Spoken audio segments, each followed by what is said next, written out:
Sands comes set. He's going to work out of the set position at the belt. First pitch to Abrams. Right on twine. Swing a drive.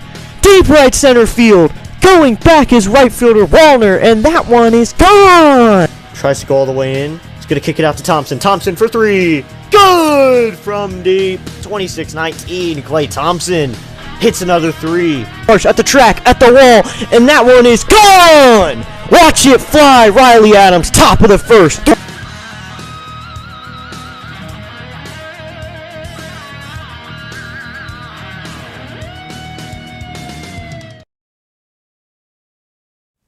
And we are live, everybody. Welcome in as we are getting ready to go with the second game of a 3-game series to see if the Nationals can do something they probably haven't done in a few days, and that's take 2 in a row. Hello, everybody. Welcome into District Nation for a live stream of this game.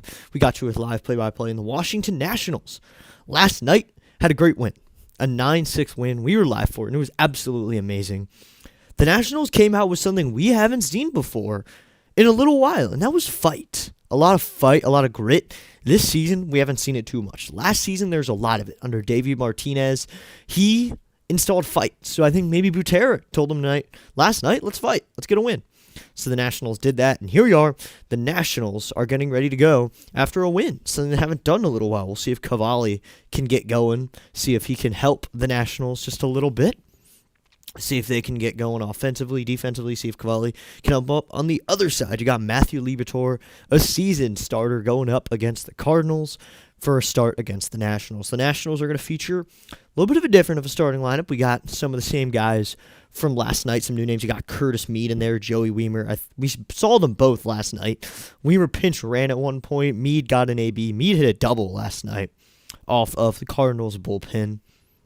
And we're now just about 10 minutes away from the first pitch in D.C., and tonight they'll probably wear their whites again. This is a different white jersey, but this is the home white, so I wanted to support this. Got Scherzer on the back of this jersey. Are you happy Granillo got optioned? This is Dan Strong. What's up, bro? Dan Strong asks, are you happy Granillo got optioned? Yes, I am happy Granillo got optioned because if you'll take a look with me to last night's thing, he came in at the end of the game. Perez had the ninth. Granillo had majority of the 8th inning because Waldichuk got taken out in the 8th after giving up a home run and striking out a guy. Granillo came in. He walks him in. Okay, I'm fine with you getting started with a walk. Then he gives up a double. Okay. Then a single. Then he lets a bunt not help him out. Then he gives up 2 walks. So 2 walks, and they were hacking on him, and they were succeeding. Give him time in Rochester. Help out the Red Wings. At that point, help out the Red Wings because their arms I would rather see in a situation like that in the 8th inning where we're in a game too.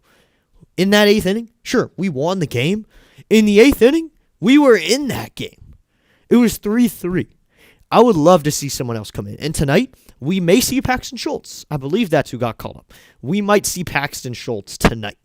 I want to see an arm that will come out and have a good 8th inning. Maybe that's way too much to ask for as a Nationals fan, but that's what I'm going to ask for.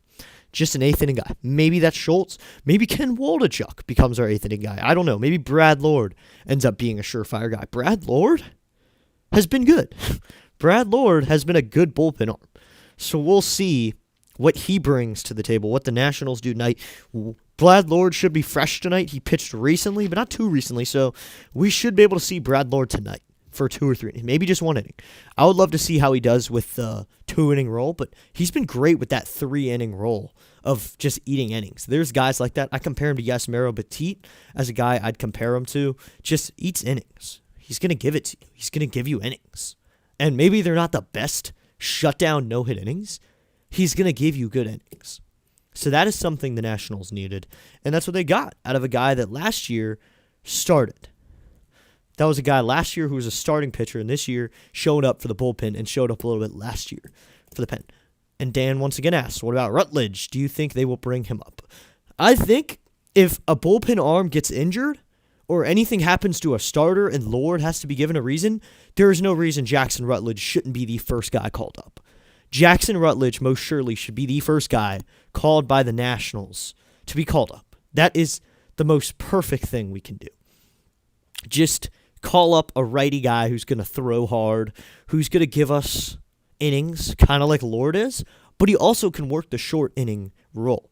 He closed out games last year. Maybe it wasn't the most tough situations, but he was doing some closing. So bring him up if we want to, if the Nationals want to, if Taboni wants to call up Rutledge, I'll be happy with that. And if the deadline, if we end up with a closer, I'll be happy with that too. But right now, we are the fourth best offense in the league.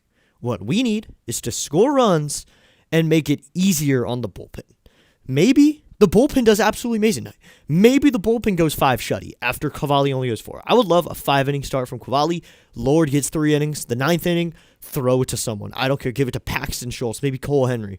Give one of them an inning in the 9th. Give Brad Lord 3, Cavalli 5, bang, 9 innings. Heck, PJ Poland could do that. Get him. This is 1 inning we're talking about. If everything goes well, plan A is Cavalli a good 5, Lord a good 3, and then a closer. That is the perfect situation. I think everyone would agree with me on that. That's probably the most perfect situation we can have, is that happening. Maybe that doesn't happen, but plan A. And I recently watched the movie F1, and in that movie, they talked a lot about plan A, B, and C. That's plan A. I feel like plan B is Paxton Schultz getting an inning, Brad Lord getting a couple innings, PJ Poland getting a couple innings. And the plans really are centered around the bullpen because our offense is good. We've seen that. Our offense will score runs. Now the bullpen has to do something. You can't take a knee. If you want to win a baseball game, you have to get 27 outs. You have to get 27 outs. And the only way to do that is with starters and a pen. Unless your starter gives you 8 good innings and you need 1 good arm, best thing you can do. What's up, Andres Woodward? I agree with you. Thank you. Just having some hot takes here about the bullpen, giving you guys information, just my opinion on what the bullpen should be and pitchers in general. Just in general. If we don't get 7-8 innings out of Cavalli, the bullpen has to go to work tonight. And maybe they're not the most fresh. I mean, last night, Waldichuk, Granillo, and Perez. Let's rationalize this quickly. Waldichuk is not pitching tonight. It's a nightmare situation if Ken Waldichuk takes the mound again. Granillo is in AAA now, so no way he's pitching. And Ciano Perez in a 9th inning role. He did not do terrible. He got a flyout, gave up a single, threw a wild pitch, 2 groundouts. Good with that. That is 3 outs and no runs surrendered. Completely fine with that. So there's not too much to think about tonight except for the fact that Cavalli, I hope you do well, and let's hope the Nationals bullpen gets started as we're about 3 minutes away. Should we bring back Kyle Finnegan? I don't know about that one. I would love Kyle Finnegan back, but I don't think we're going to get him. So here we go. Let's get started with the starting lineups here because we're shortly away from first pitch, so let's just get started right away. So I'm ready to go if y'all are ready to go. Leading off for the St. Louis Cardinals, who are 5-5. They are currently 4th. In the NL Central, leading off is going to be the second baseman, J.J. Weatherholt. Batting second is your designated hitter for them, Ivan Herrera. Batting third at first base is Alec Burleson. Burleson, a powerful guy. We saw him last night. Didn't really do anything. Batting fourth in right field, Jordan Walker, the guy who's going to take his time in that batter's box. Batting fifth is going to be Nolan Gorman. Gorman man's third base. Batting sixth at shortstop is Mason Wynn. Batting seventh is going to be the left fielder, and that's Thomas Segis. Batting eighth is going to be the catcher, and it's not Herrera because he's hitting 2. He's the DH. It's going to be Pedro Pajes, who wears number 43 for the team. And batting ninth in center field, Victor Scott II. He hit in that exact role last night. And on the mound for the Cardinals is Matthew Liberatore. Oh no, with a 1.64 ERA. Once again for the Cardinals, that's Weatherholt, Herrera, Burleson, Walker, Gorman, Wynn, Segis, Pajes, Scott II with Liberatore on the mound. For Blake Buteras, Washington Nationals, leading off in left field is James Wood. Had some clutch home runs last night. Batting second, first baseman Curtis Mead. Batting third is Brady House. House will man third base tonight. Batting fourth is Dalen Lau. He's not going to touch the field. He's the designated hitter. Batting fifth in right field is Joey Weimer. Batting sixth is C.J. Abrams. Abrams is your shortstop for the Nationals. Batting seventh in a role he's not used to, the center fielder Jacob Young. He's going to take it tonight. Batting eighth at second base, Nasim Nunez. Still waiting for that bat to explode. Been a great contact hitter. And batting ninth, the catcher, Keibert Ruiz. And on the mound for the Nationals, Cade Cavalli, no record at 0-0 with a 2.79 ERA. Once again for the Nats, that's Wood, Mead, House, Lyle, Weimer, Abrams, Young, Nunez, Ruiz, with Cavalli taking the mound. All right, let's go. Again, to this layout. Here we go. So I'm quickly going to go over here and just... There you go. So now I have Ninja Chat on here. Nats 7, Cardinals 4. We all remember that from 2019. And should we bring back Calvin? I don't know. He's in the Tigers. He's doing well over there. And I had waited to get to this one. That's an interesting question. I will get to that later, maybe. Yeah, I love the questions about Rutledge because Rutledge is a good arm down there. I think he'd be the first one out. Here we go, Nats fans. Welcome in, and maybe you're a Cardinals fan visiting with us for the night. Be sure to hit that like button. Hit that subscribe button. We just hit 150 last night on subs, and let's see if we can hit some good nights tonight. And here we go. Already got a few people in. Be sure to hit that like button. Hit that subscribe button as we're just moments away from the first pitch from Washington, D.C. It's going to be Cade Cavalli to throw that first pitch as it's now 6:45. Just remember, I have the wrong ESPN screen up here, so I need to change that. So I have last night's game up there. I need to change that. So just remember, ESPN is going to be ahead of me, so let me make the call. There we go. And then just adding in. There we go. Now it should be in. It's going to be 54 degrees at first pitch. Kind of chilly, actually. Just remember, let me make the call. No spoilers. In the chat, I know it's ahead of me. It's really annoying, too. I understand how annoying it is. Here we go. So we already got some people voting in the poll. 75-25, kind of split. So J.J. Weatherholt is going to be the leadoff hitter for tonight's game from Washington, D.C. And I got the Nets, or MLB scores in general under me. You can check those out. They're right, or over there. Yeah, right down there. Here we go. Cade Cavalli in his 2 starts has worked 9.2 innings, has 8 strikeouts with 5 walks. Opponents are only hitting .229 against him. As we're getting underway here, it's going to be J.J. Weatherholt to hit the young lefty into the line. First pitch from Cade Cavalli is swung on foul down the left field line off a 95-mile-an-hour fastball, and we are underway here.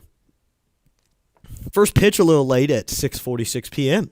278 average for Weatherholt with a home run, 4 ribbies on a 7.47 OPS. Cavalli's step-back windup, the 0-1 pitch. Swung on fouled back, and we'll do 0-2 now. Immediately 2 strikes there already. Cavalli trying to attack.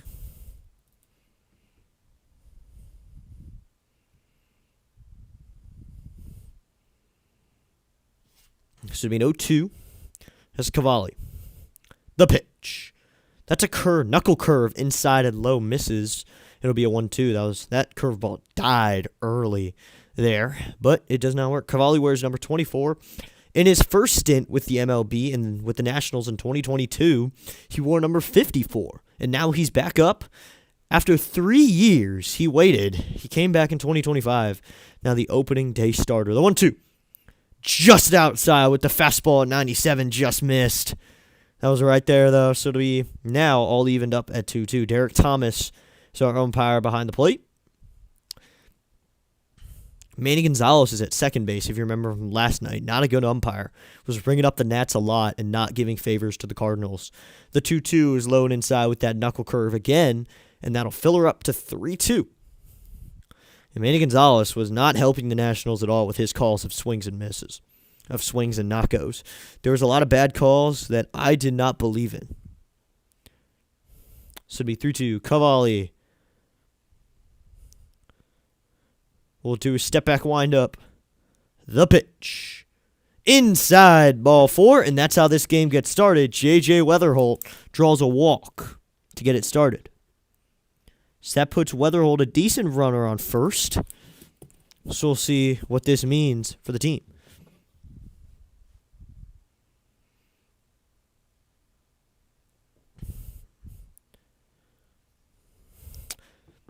So Cavalli only really used the fastball And the knuckle curve there not bad. So now he faces Ivan Herrera, the pitch. Herrera swings and fouls it off. Weatherholt was moving on the first pitch, and now he has to go back. Ruiz had popped up ready to throw it down, but he didn't need to. I like this comment that Dan made. Cavalli, legacy game. Yep, 3 years in the making. Of course, now he's up. Herrera hitting at an even 200. No home runs yet, but he has 6 RBIs. The 0-1. Herrera swings and drives this one out to shallow right, going out as Nunez. Nunez makes the catch. Just a couple steps out into the outfield. That's out number 1. So that's out number 1 here. And that'll bring up Alec Burleson, the first baseman.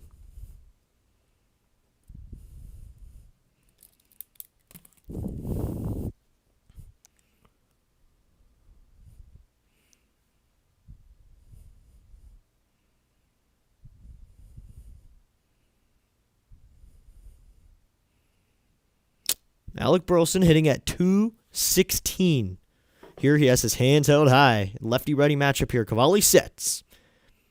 Delivers to Burleson. That's low and outside with the knuckle curve, and it's a 1-0 count.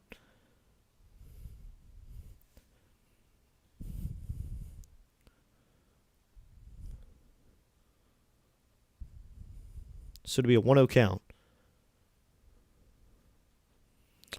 1 out. Cavalli sets. Here's the pitch. He goes back over to Weatherholt. Back in safely to Kurzmead. Yo, love the broadcast. Thank you, Eric Lanning. 761. That's very nice of you. Thanks for tuning in, and thank you for subscribing. Thanks for loving the broadcast. Thank you for coming in. So to be 1-0. Cavalli sets. Here's the pitch. Burleson takes a knuckle curve that dunks in there. It's a call to strike 1. So it evens it back up at 1-1.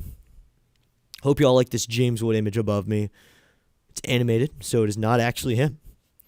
So Nationals a little bit more filled up tonight on this Tuesday night baseball game. Here's the pitch, and Burleson fouls it down the line.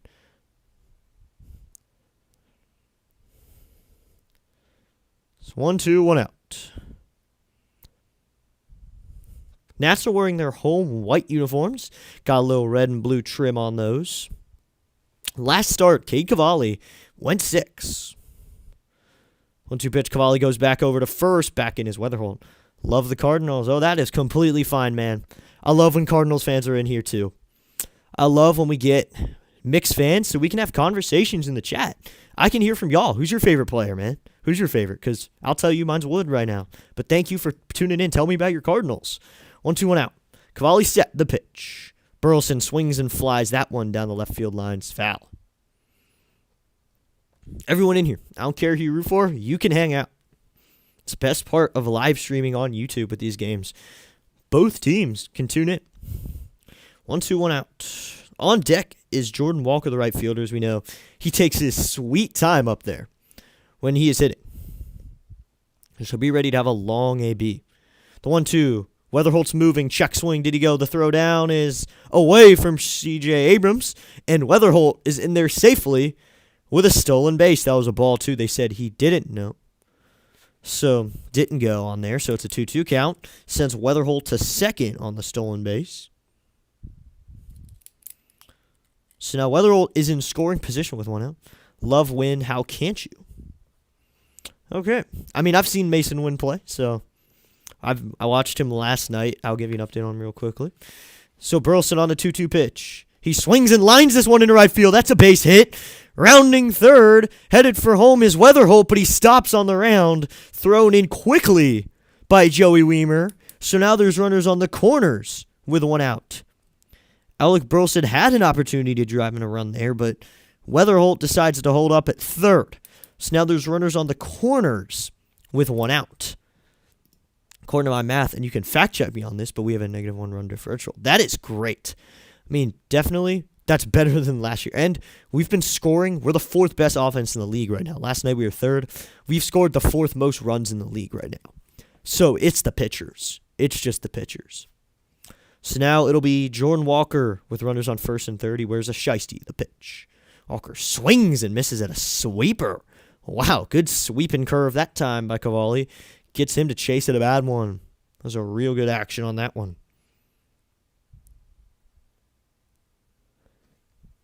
Chief Mahomey, 15. Cards bullpen choked so bad last night. They did.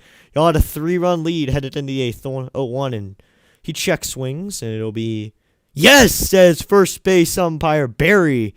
It's an 0-2 count. They did choke. You guys had a 6-6 lead, or you were leading 6-3, and you ended up losing 9-6. 6 runs in the 8th inning. This is the Make-A-Wish bullpen battle. That's what everyone should see this as, the Make-A-Wish bullpen battle. So Jordan Walker is going to take time again on his 0-2 count. Been doing it all series. Not surprising he does it again. That's good. Yeah, the run differential. That's good. We're scoring a lot of runs. And then the angry emojis for that bullpen. I know how you feel, man. The 0-2. Swinging a ground ball. This one is hit to Abrams. Abrams bobbles it off his glove. And that's an E6 to let a run in. And everybody's safe. Not what you want to see there. Jordan Walker reaches on an air, and that scores J.J. Weatherholt. And now it's 1-0 in the top of the first. So we were just talking about how the bullpen needs to come up. We didn't even mention the field. So an E6 puts Walker on first, sends Burleson to second, and J.J. Weatherholt will score. So it's a 1-0 game for all the Cardinals fans. They have a lead here early in the first. Cavalli's first pitch to Gorman's low and inside with the knuckle to 1-0 count. So not what you want to see there if you're a Nats fan. Jordan Walker hit an easy 2-baller that should have been 2 outs immediately, and now it's 1 out. The 1-0 is outside ball 2. Chief Mahomey, now he's got the smiles on his face. It's all smiles now. Man, what are we doing, CJ? Yep, easy ground ball right to him. And that scores a run. Should have been out of the inning right there. Instead, we get nothing. Could have been no runs, and we're into that. Here's a pitch, and this one's lined to right field. Joey Wiemer with a diving catch not made. So now, runners, Burleson's rounding third, going to head home, and he's in safely. Walker up to third. Headed to second is Gorman, but he's thrown out there. So this field continues to let runs in. That time, it's not as much on Wiemer. Thank you. Quality content as always. Thank you so much. That one was a line drive to right. I'm assuming they're going to give Gorman a base hit.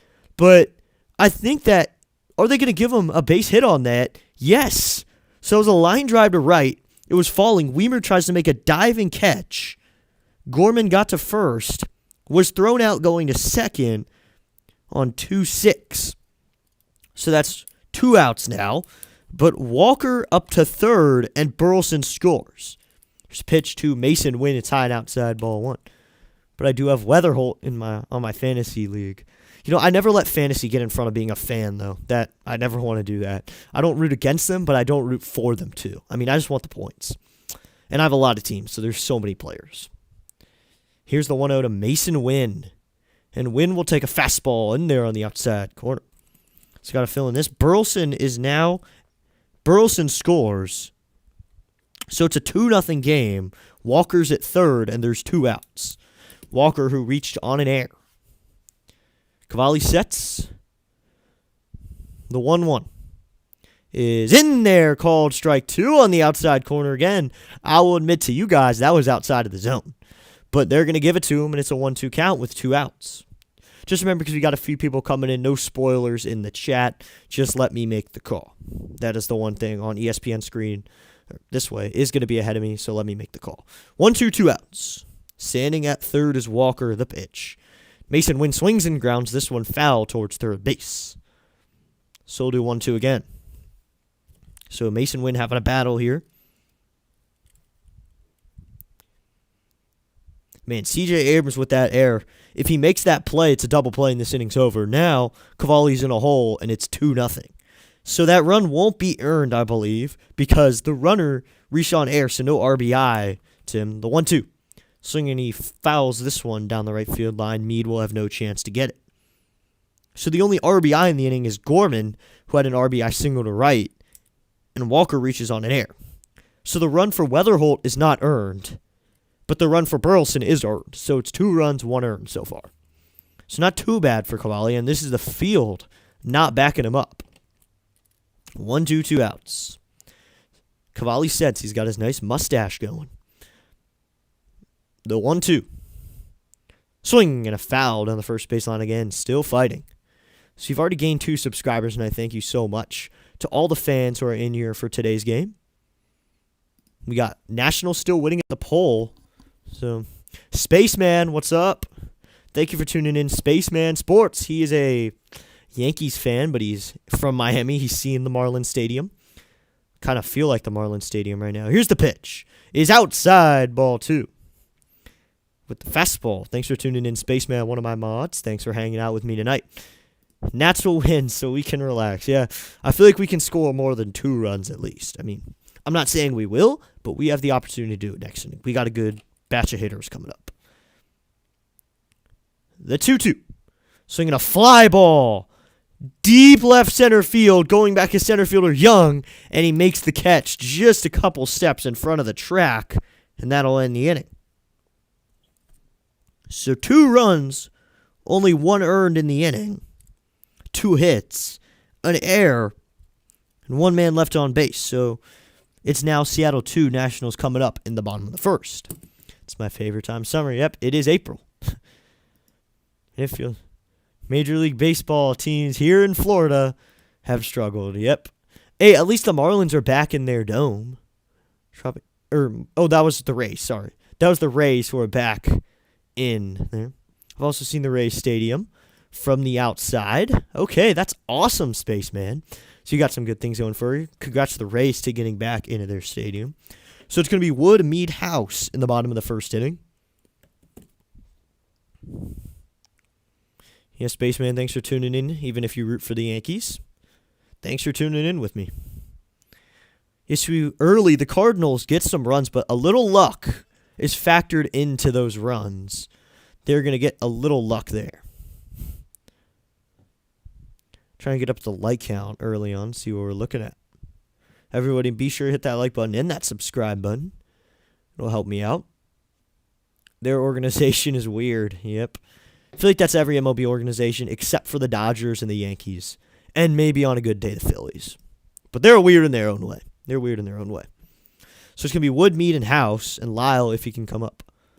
Have you seen the renders of their new ballpark, the Rays? I have not, but I will look them up after this game. I'm interested because they only get a little more time in their stadium now. Here we go. It's going to be Wood to lead it off. And if you remember, and I want to say this to the Cardinals fans, if you remember what happened last night, Cardinals fans, 3-run bomb. Addressing specifically the Cardinals fans here. 3-run bomb, man, is coming up now. It's going to be James Wood. James Wood home run coming up next. I'm calling it. Yes, here we go. He faces Matthew Liberatore, a fellow lefty. He has 2 starts this season on a 1.64 ERA through his 11 even innings. And already 2 home runs given up. Here's first pitch to Wood, and Wood takes a fastball in there, called strike 1. I feel that was a little outside. By the way, I've known you since last year. Yep. Since July 2025 on the New Year cliche. The 0-1 to Wood. Wood will take something low and outside on the slider, and that'll even it up at 1-1.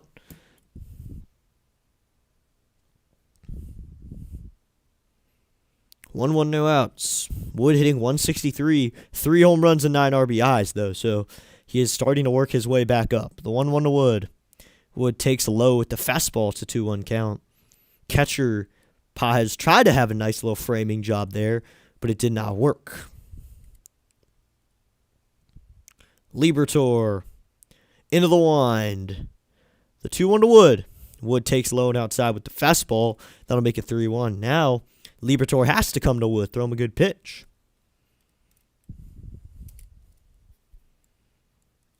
On deck is Curtis Mead, a righty. Mead had a double last night to keep the rally going in DC late. The pitch to Wood, and Wood hits this to center field. That's going to drop for a base hit. So that one drops in front of the center fielder, Victor Scott, the second, and James Wood leads this game off in leadoff hit fashion. There you go, James. Keep the average pumping. That's a base hit. So now Wood's at first with no outs, leading this game off with a nice little rope. If he does, I want you to play the lottery. Yep. So now it'll be Curtis Mead the first baseman wearing his stirrup pants. First pitch to Meade. Meade takes his fastball in there, called strike one. Meade hasn't had too many starts this season, but he's been coming off the bench a little bit. He wears Meneses' number, 45, if anyone remembers Joey Meneses. The 0-1 to Meade. Meade fouls this one back, and it'll be 0-2 now.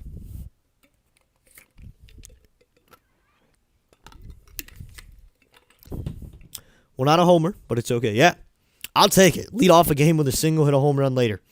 I will completely take it. And that average is rising, so let's make it not look like he's the worst leadoff hitter in the game. Meade takes this slider, it's inside and low, so it'll make it a 1-2 count. Curtis Meade hitting 182 with an RBI, a 6.71 OPS. Average right around Woods. The 1-2 to Meade. Meade takes high at the sinker. It's 2-2. Well, Liberatore in 2 starts has already given up 2 home runs. So let's make that number 7 tonight. I think the Nationals can do that. Wood leads away. The 2-2. Swinging a back foul. Do you know why Abrams has been batting 6th and people like Curtis Meade is batting 2nd? I don't know, Dan. That is a question, an answer I would love to have. And the only person we're going to get it from is Butera, Ani Kalambi, or Paul DeBoni. No one else. Everyone else is going to say, ooh, he doesn't like him. Abrams is a gambler. Like, maybe that's the reasoning. Maybe Butera wants to mess with the lineup anymore. Chief Mahomie, good luck. Gotta go. Thank you for hanging out with us. And that's fouled back. We'll do 2-2 again. Gotta go, but go Redbirds, baby. Good luck with your channel. Thank you, Chief Mahomie 15. I love that name, by the way. Thanks for hanging out with me today. Honestly, I could see Abrams maybe Butera doesn't like him, but I like this variation in the order, though. Everyone's getting a chance. The 2-2 to Meade, and Meade takes inside with the slider. That one almost got him on the leg, but it does not. I could see him not liking Abrams, maybe. Maybe that's the reasoning. Maybe it isn't. So it'll be 3-2. Leading away from first is Wood. Chances are he'll be going on this 3-2 count. The pitch to Meade. And Meade takes outside, ball 4. And Meade draws a walk here in the bottom of the first. So that puts runners at first and second for a red-hot Brady House. House had a home run last night as well. House went yard to make the game. And looks like the Cardinals challenged it. Is it a strike? Yes, it is. So Meade strikes out, looking instead of drawing a walk. So that'll send Wood back to first after his base hit. Meade is out. That one was just barely touching. So they also retain their challenge, but it'll be Brady House now. House swings and misses on a low pitch, and it's 0-1. Thought that one was a walk, but instead it turns out to be a strikeout.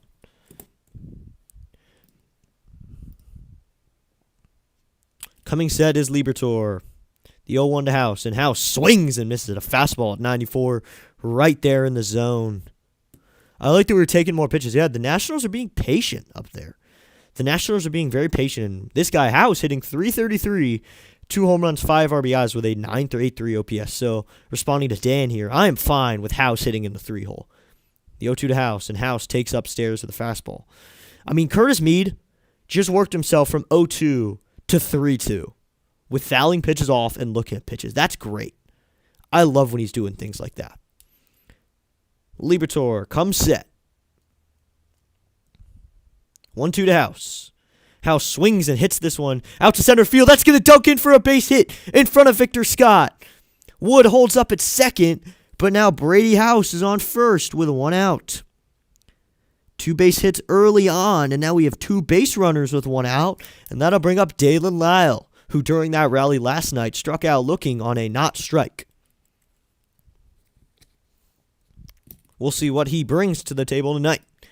Getting to Liberatore early here is important. Cementing ourselves, really digging into them a little bit. Finding that way to get on their nerves early, and that's good for a guy like Liberatore, the pitch to Lau, and he lines this one into center field. That's a base hit in front of Victor Scott. James Wood rounding third. He's gonna score! And it's a 2-1 game here in the bottom of the first. Dalen Lyle adds on to this Nationals rally. He grabs himself an RBI. Brady House over to third, and there's runners on the corners with one out, and the Nationals are on the board here early to respond to the Cardinals' first runs of the game. There you go. Not hitting home runs, not having big hits, 3 singles, string them together, score a run. Amazing. Dalen Lyle keeps it going. So now to keep it going will be Joey Wiemer, who's been absolutely amazing early on in a lefty-righty matchup. The Nats do their NATS, Nats Woo chant. Wiemer takes a curveball that dunks in there called strike one. Wiemer's average has fallen. He's only hitting 476 now. One point it was like 800. NATS, Nats, woo. It's a 2-1 game. Scrappy Nats. Yep, that's what they do. And Wiemer grounds this one to win. He'll go to second with it for out number 1. To first, not in time. Wiemer beats it. They might challenge this, but House is going to score. Wiemer had to get down the line. He is safe is the call. We'll see if the Cardinals want to take another look at it. Just to see. Ooh, this is close. I think Wiemer may be out. Looking at it again, I think he may be out. Small ball, maybe. Yep. Small ball makes the dream work. And Scrappy Nats. But here, I think Wiemer may be out. So the Cardinals may want to take another look at this, and I think they are. So the Cardinals are going to take another look at this. I'm assuming this will get overturned, though. Or he's touching. I don't know.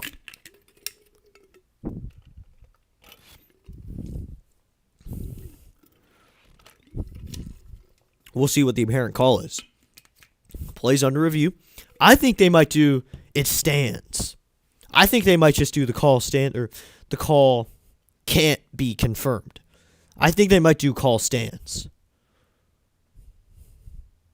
But good hustle there, as Mason Wynn made a nice play going to second, and then Wiemer runs as hard as he can down the line to eliminate the double play and maybe score the run, and that will end the inning. It's overturned.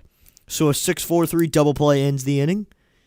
Now what you want to see is the outcome, but that'll end it. They do leave a man. So after 1, the Nationals get 1 back on 3 hits. No errors. They leave a man. So after 1 inning, it's St. Louis 2, Nationals 1 going to the second inning.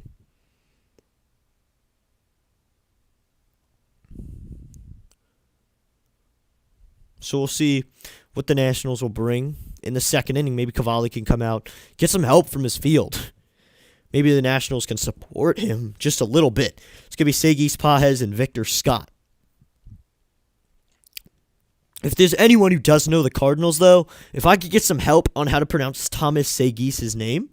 I was pronouncing it all wrong last night, but I'd like to know. Maybe someone can spell it out and how I say it. For now, it's Thomas Seguis, though. Or Segues. I don't know. If someone could help me out.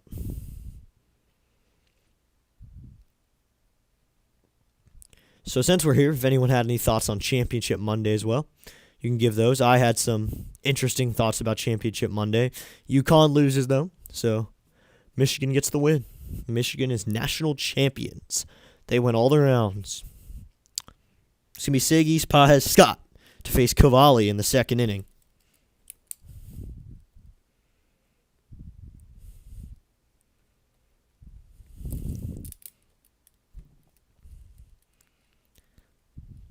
So just now, because we have a lot of Nats fans here, some standings, just the standings in the NL East, just to update you. 3-way tie for first early on. Philly at 6-4, Miami 6-4, and the Mets are 6-4. Atlanta is 6-5, so they're half a game behind. The Nationals are 4-6, so they're in dead last, but good offense. So first pitch to Seguis, low and outside, ball 1. It's a 1-0 count. Seguis hitting 200. Exactly on the dot.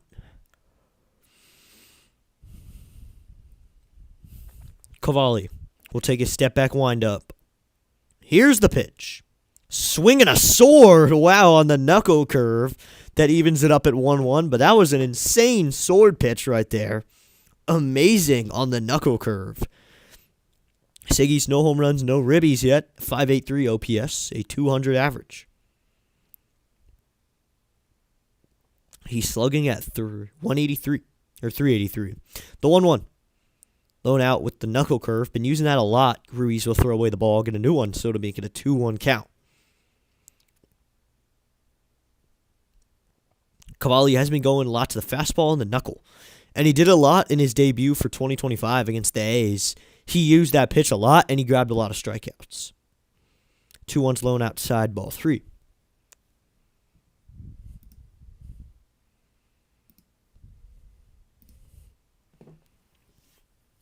So to be 3-1. Might have to step off camera for a sec to just take care of something, like 1 second total in a sec. The 3-1. Swinging a ground ball. This is through the hole in right field. That's past the first baseman, And Seguis is on base with a single.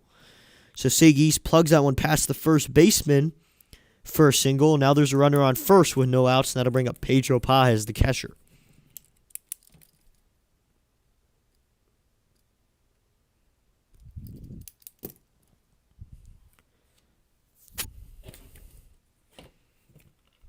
Drinking a ton of water lately.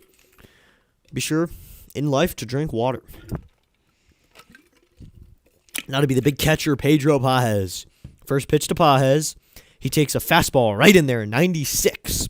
Just going right after him, and Paez will take it. So now Seguis is on first. Not really a challenge to steal it all. 200, 1 home run for Paez so far. Cavalli sets. The 0-1.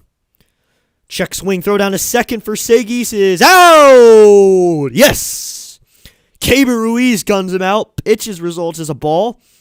But Keibert Ruiz gets Nasim Nunez on the tag to Seguis. So Seguis had a good jump, but the throw down was not the best throw. So the throw down got Seguis on the foot.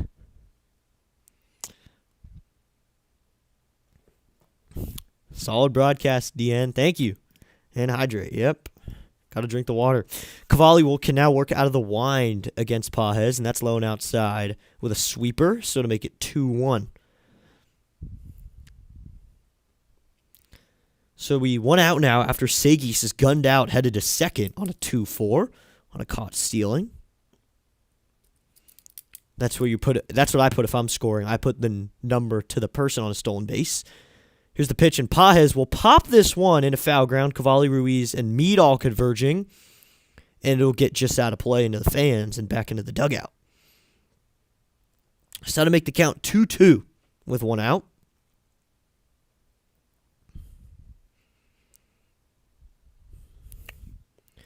On deck is Victor Scott II, who had a lot of action back in the first inning, with almost every base hit being hit to him. And he didn't really have to make any plays on it. He was mostly just getting the ball and throwing it in. Not like he was making big throws like who's someone who did. I think our defense had that. Someone gunned out someone. The 2-2. Swing! And a miss as a sweeper dives away from the hitter Paez. Strikeout number 1 is swinging for Cade Cavalli to get out Pedro Paez. And that'll bring up Victor Scott II.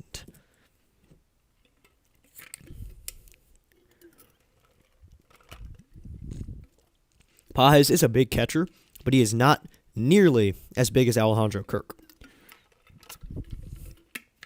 Kirk's a big dude. Cavalli into the line. First pitch to Victor. Victor swings and misses at a 95-mile-an-hour fastball in the top part of the zone. Got a lot of people voting in the poll. 78 say the Nationals. Let's go. I always love it when the Nationals win in the poll. Here is the 0-1. That's inside ball 1. Ball gets thrown out by Ruiz. He'll get a new ball. 40 pitches from Cavalli already here in the second. So maybe just 4 innings out of him would be nice. Maybe 5 if we're lucky. If he pitches to contact through the 3rd and the 4th. But he likes to try to grab strikeouts. Into the wind. Wheels and deals. In there, called strike 2. And it'll be a 1-2 count. ESPN Fantasy giving me things. And it's Jacob Misiorowski just struck out 5 of the Red Sox to start the game. Wow. Cavalli into the wind. The 1-2. Swing! And a foul that time. I thought that was a swing and a miss, but it was a foul back, so we'll do 1-2 again.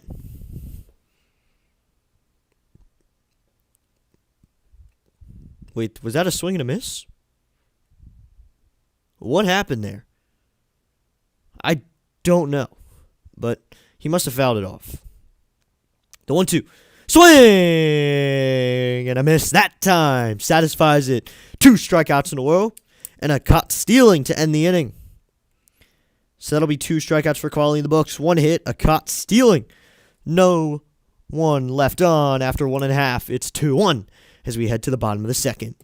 It'll be Abrams to lead off the second. He's used to leading off, so no surprise to him on leading off this inning at least. So last inning for the Nationals, Wood singled, Meade struck out, House singled, and then Loud singled, bringing in a run. Weimer almost beat out that ground ball that made it so the Nationals could have an extra man. But they do not.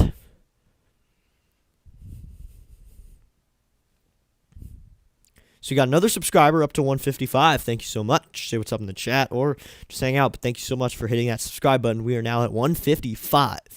So we gained 3 during the broadcast last night. Then we gained 2 just overnight. Now we're at 155, so we gained 3 in this stream. So maybe we can gain 5, hit 157 tonight. You know what? Go for it. Let's hit 160 tonight. Let's hit 160 subscribers. So it'll be Abrams, Jacob Young, and Nasim Nunez to hit for the Nationals in the bottom of the second.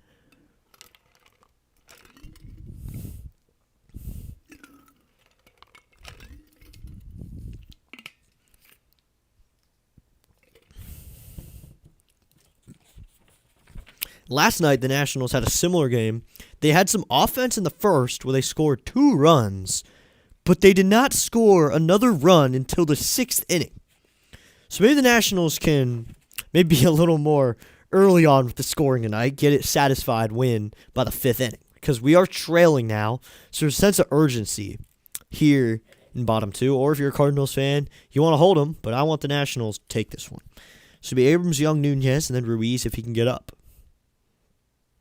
Last night, CJ had a big bomb. He satisfied the win. So Wood hits the 3-run bomb. And then House takes the lead. Abrams threw the cherry on top, and Abrams will foul this one back, and it'll be a 1. Abrams put that cherry right on top.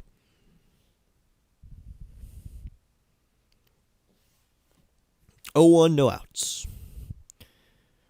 Liberatore at 21 pitches here in the second. Liberatore in the lefty-lefty matchup. Wheels, deals. Abrams takes a fastball alone outside. Evens it up at 1-1.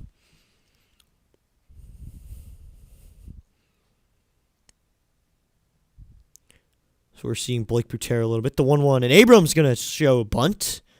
Did he take it back in time? As that was a slider? Yes, he did. So it's ball 2. Maybe Abrams laid on a bunt here. Get small ball going here in the second. Out of the 6 hole, too. He is fast. Liberatore in the wind. The 2-1. And Abrams, yes, a sword swing. He did go, and it's 2-2. That was a slider low and out. But he does go on it. 286, 4 bombs, 13 ribbies, and a 1019 OPS for Abrams. The 2-2. Abrams takes low with a slider, and that makes it full.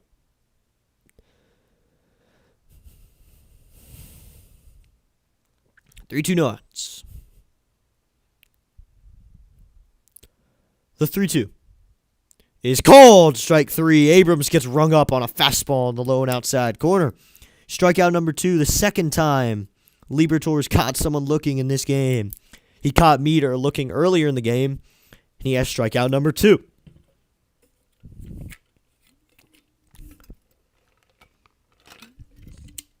So now that'll bring up Jacob Young, the center fielder, for his first AB in a lefty-righty matchup. The pitch to Young. He takes a curveball outside, called strike 1, but I think he should challenge. He will not. That was out of the zone. But he will not challenge it. The 0-1. And Young takes a fastball low and inside, so 2. So 2 judgy calls there. things I didn't really like, but I'm not the umpire, so can't make the final call. Young wears number 30. He's been on the team since 2023 and got consistent reps in 24 and 25. The 0-2, Young swings and misses at a slider that dies inside on him. Strikeout number 3 for Liberatore, second of this inning. 2 in a row now.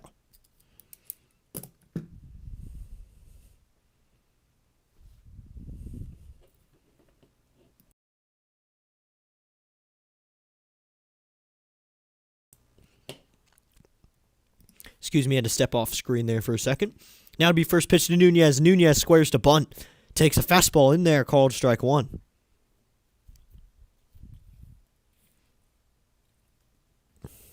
Nunez has not been a powerful bat, but he's been a good contact hitter. 0-1 from Liberatore, and Nunez takes it lone outside, evens up the count at 1-1.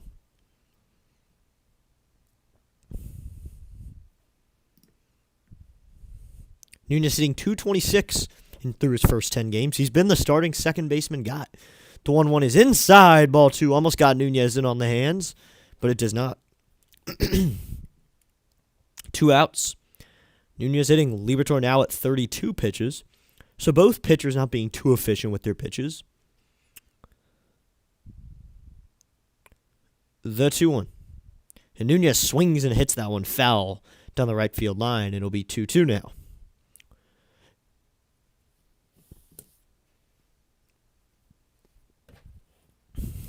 2-2, 2 outs. Liberatore back onto the rubber. He winds, kicks and deals. Low and inside, ball 3 smothered by the catcher Pages, and that fills her up to 3-2. 3-2, 2 outs. It's on deck is Ruiz, who's going to hit from the right side. He doesn't see action like that too much. Usually they just send in a righty catcher to face him. 3-2 is inside, ball 4, and Nunez takes the walk. So the Nationals really are looking at a lot of pitches this inning. 2 strikeouts and a walk. So that's all they'll get here. Now that'll bring up Kabert. The big, powerful catcher will come up to the plate. We'll see what he can do in this situation.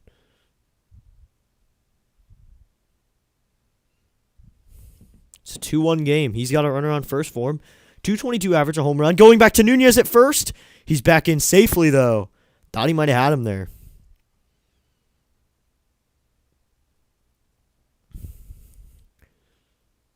Liberatore now working out of the stretch.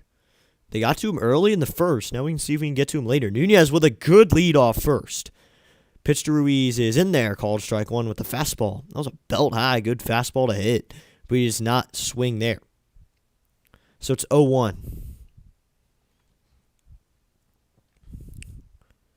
Nunez with a good lead. And if he picks over a second time, I know. And he's gone. The pitch is outside. Gets away from the catcher Pages. Nunez rounds second. Looking to go to third, but no. So Nunez will get the stolen base. Because he was going anyway. Gets it. It was off the catcher's glove. Nunez thought about third, but does not take it. So that is a stolen base. Or that might be a pass ball. But for now, I'll have it in the books as a stolen base. I'll update you after this half inning is over. Hopefully, that's a while maybe. But now the runner's in scoring position for Ruiz, so he doesn't need something big here for a hit. The 1-1 swing and a miss by Ruiz on the changeup. And that'll make it 1-2. Nunez had a great lead off first. He looked like he was going to go. He looked like he was going nowhere but second base. And he did, surely, go to second base. But don't call him Shirley. So it'll be 1-2, 2 outs. Ruiz has a more compact stance when he hits from the right side. His hands aren't as held high. The pitch, and Ruiz swings and misses at a slider and striking out the side. And Liberatore gets out of the inning. He walked one guy, got a stolen base. We'll see if they give him a pass ball, though, on that. We'll see what the verdict is from the official scores over at the Major League of Baseball. We'll see what the score is there. They're going to give him a stolen base. That's stolen base number 7 for Nunez, but that'll end the inning. 1 runner left on, no hits. After 2, Cardinals 2, Nationals 1, excuse me.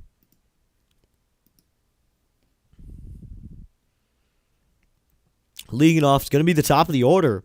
For the Cardinals in the third, it's going to be Weatherholt, Herrera, Burleson. So their best three guys, hypothetically, their best three guys are going to hit in the third. Hopefully Cavalli can hold him. Cavalli was around 45 his pitches back in the second, so we'll see what he can do. First time through that order, they're 3 for 8. 3 hits and a walk. 2 runs. No home runs, though. Just singles. No more than singles off of Cavalli, the opening day starter of the Nationals.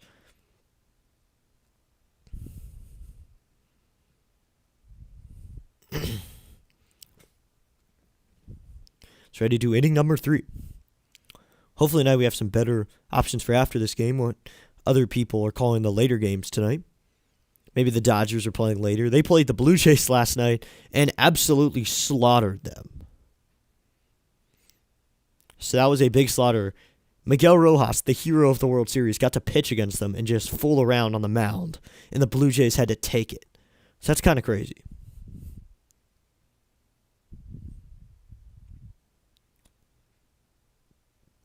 So here we go.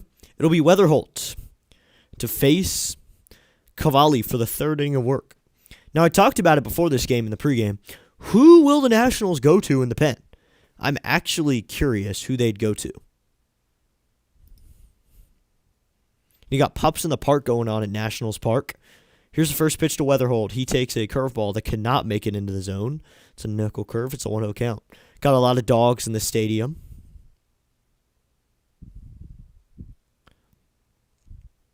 Gotta love all the dogs sitting in the stadium.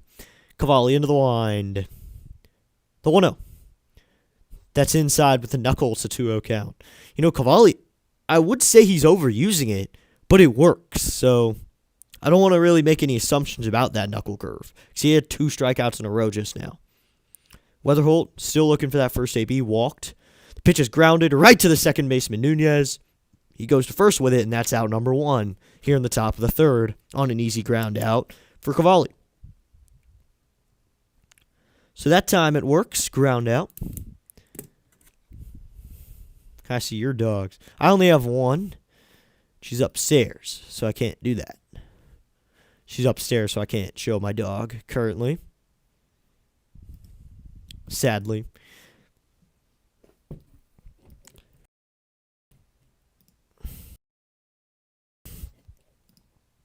Excuse me, I had to step off for a second. That's inside the sinker.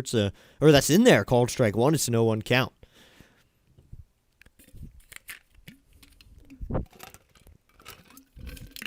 One out, Cavalli. Into the wind. The pitch to Herrera. Herrera swings and hits this right back to Cavalli, who made a jump play. Fires it over to first for out number 2 on a 1-3 ground out. So there's 2 outs now in the inning. 2 quick ground outs.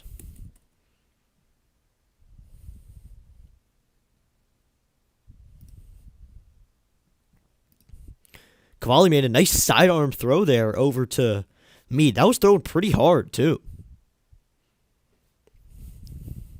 Have to step off for a second again. So first pitch to Alec Burleson's outside, ball 1.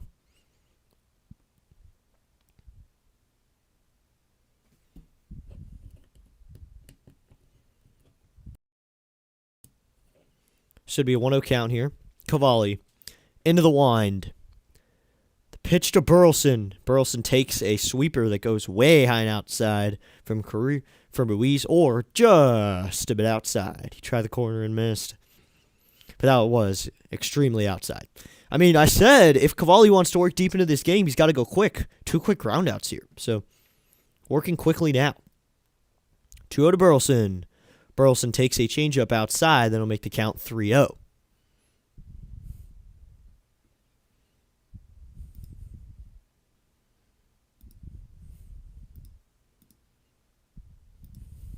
So it'd be 3-0 with 2 outs.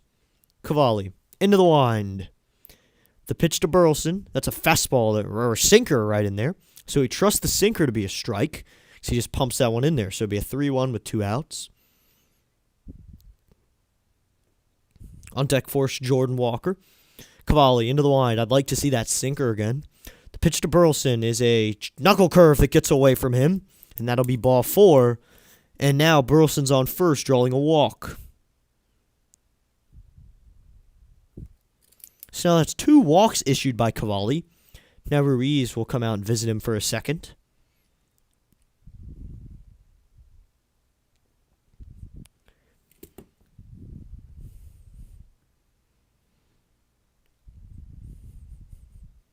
So now Cavalli's set. Here's the pitch to Jordan Walker. It's low and outside, ball 1. I'm willing to say that Jordan Walker will use his timeout here. At some point in this at-bat, Jordan Walker will call a timeout. And there was a giveaway tonight. The Nationals pullover batting practice hoodie. That's a cool giveaway. A lot of people wearing it. Maybe that's why people came out for it. The 1-0. Walker takes a sweeper at the top part of the zone. It's a 1-1 count now. That was in there. That clipped the top part of the zone. He did not ABS it, but that clipped it. They showed the replay. That clipped the zone. 1-1, 2 outs. Leading away from first is Burleson. Not a threat at all to steal. Coming set is Cavalli. The 1-1 to Walker. Right in there, called strike 2 with a fastball. It's a 1-2 count. Jordan Walker got really out of the zone there, and he'll step back in now. He's got to be ready by a certain time, though. Clock ticking down, 9, 8, 7. He is locked eyes, though, so I think he's good. As long as they lock eye contact. Cavalli sets. He delivers the 1-2, swinging a fly ball right field, but that's fouled back, so that'll be a foul. Now Cavalli's at 57. So I think Cavalli should be able to get us through 4. Maybe 4 and some a little bit extra. But I think he should be able to get through 4. 1-2, 2 outs. Cavalli throws back over to first. Back in is Burleson.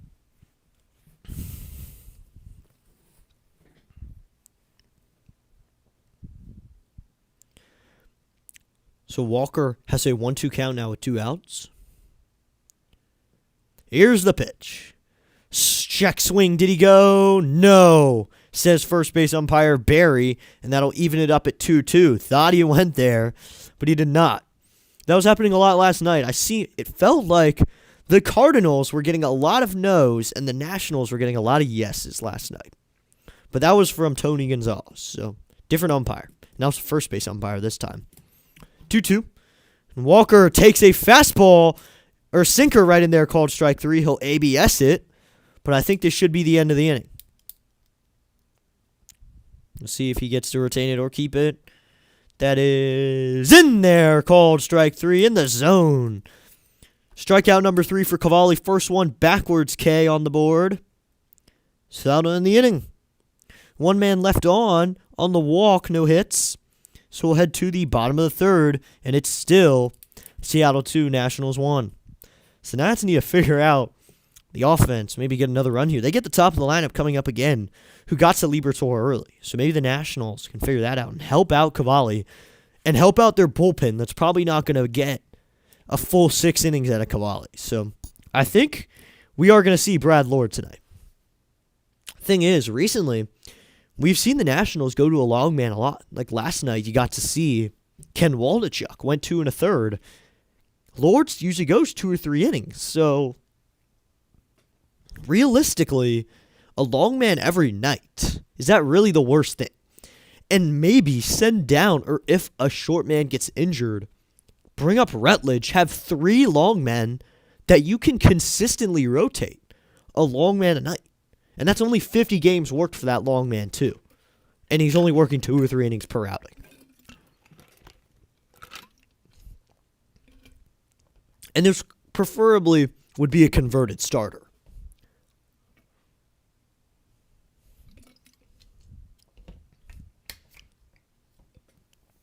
So even if Cole Henry wants to do that, but Cole Henry's been a short guy later in the game. He's been a very reliable reliever. Didn't really expect that at all. But I think this deadline, I don't think we'll see Cole Henry of all guys go because he's a young talent, been developed by the Nationals. Guys developed by the Nationals usually don't get traded away. Usually big signees, guys for rentals, they get sent. But not like guys like James Wood who's going to hit here. Not guys like Wood who's the future of the team. House, Lyle, Young. I could see Young going. That is one thing, though. Nunez will stay. I think Ruiz will stay, but it's big. So here's Wood as he takes a curveball that really got some movement there and finds its way into the zone. Wow. That found its way in. What's up, Bam Man? Thanks for tuning in. Thanks for hanging out with me. The pitch to Wood is in there, called strike 2 with a slider. What's up, Ben, man? Hope you're having a great day. Thanks for tuning in with me. We got some Nats Cardinals going here. Libertor.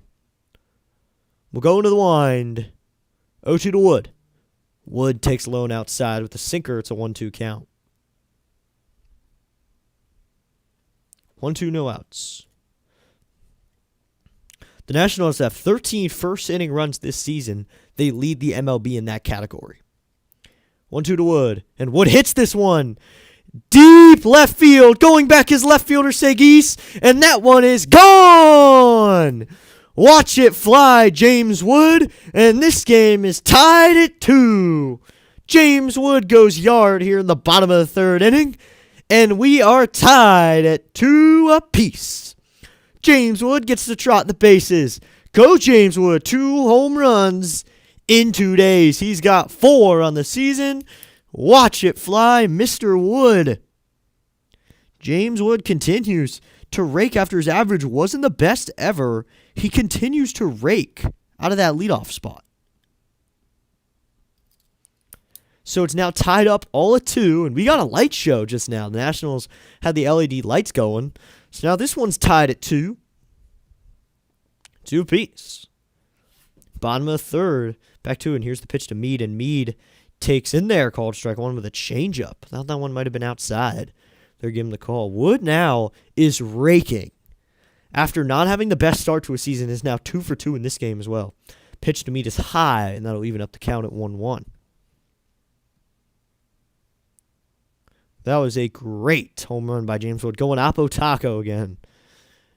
Have a few games, James Wood. The 1-1 to Meade. And Meade swings and fouls this one back, and it'll be 1-2. That was an Oppo Taco shot there. Sent to left center. Seguis and Scott had no chance. Wood with an amazing lefty stroke. 1-2. And Meade takes high with the curveball, and it's 2-2. These Nationals are playing some good baseball recently. Some real good baseball here in only game 11. They're figuring it out. That was off an 85-mile-an-hour slider. And Meade swings and grounds this one through the hole in the left field. That's a base hit. And Curtis Meade has a base hit here in the third. All the Nationals want to hit right now.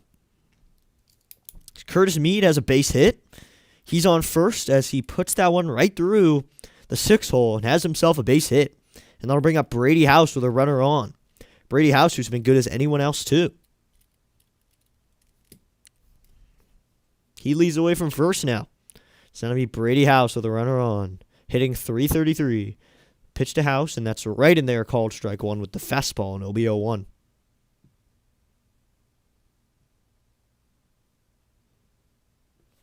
But the Nationals doing what they need to do.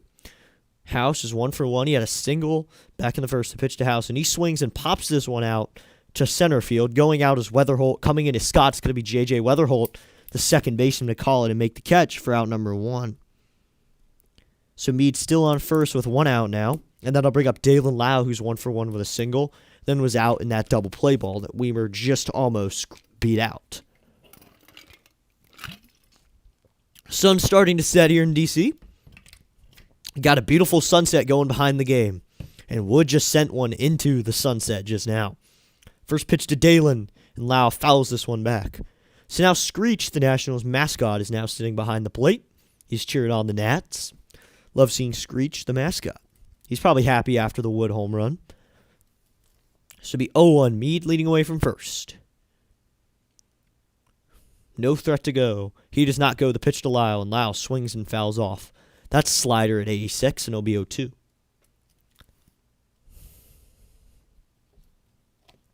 So 4 home runs for Wood. He's now the leader in that category. Lyle's still looking for his first. Here in the bottom of the third, he would like to have a home run. That'd be nice. The 0-2 to Lyle. Swing, and he fouls this one back again. But Lyle Been doing his own thing out of that 4-hole. Maybe it's not all home runs, but he's hitting 289, and he's doing his thing. Leading away from first is Mead. He wears a C-flap on his helmet. A lot of guys using those now. The 0-2 to Lyle. Swing and a miss on a slider lone outside. Mead goes over and heads to second. He's got himself a stolen base. So Mead was going on that, but strikeout number 5 for Liberatore, but Mead's to second. So now Weimer will come up with a runner in scoring position. Mead had a good jump there, and Pages dropped the ball. So now it'll be Joey Weimer with a shot. The pitch to Weimer, and Weimer takes a curveball that dunks in there, called strike 1. Weimer's cooled off just a little since that opening day stretch.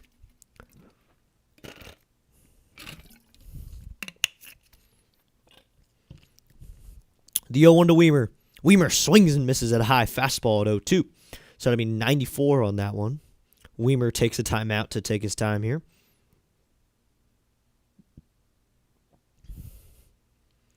.455 average now. Used to be somewhere in the 800s. So and it used to be exactly at 1,000. So Liberatore comes set. 0-2 to Weimer. And Weimer takes this inside, ball 1. That was alone inside. Used to be 1-2 now. Yeah, just about a week ago, we thought Weimer could hit anything. Now he's cooled off just a little bit.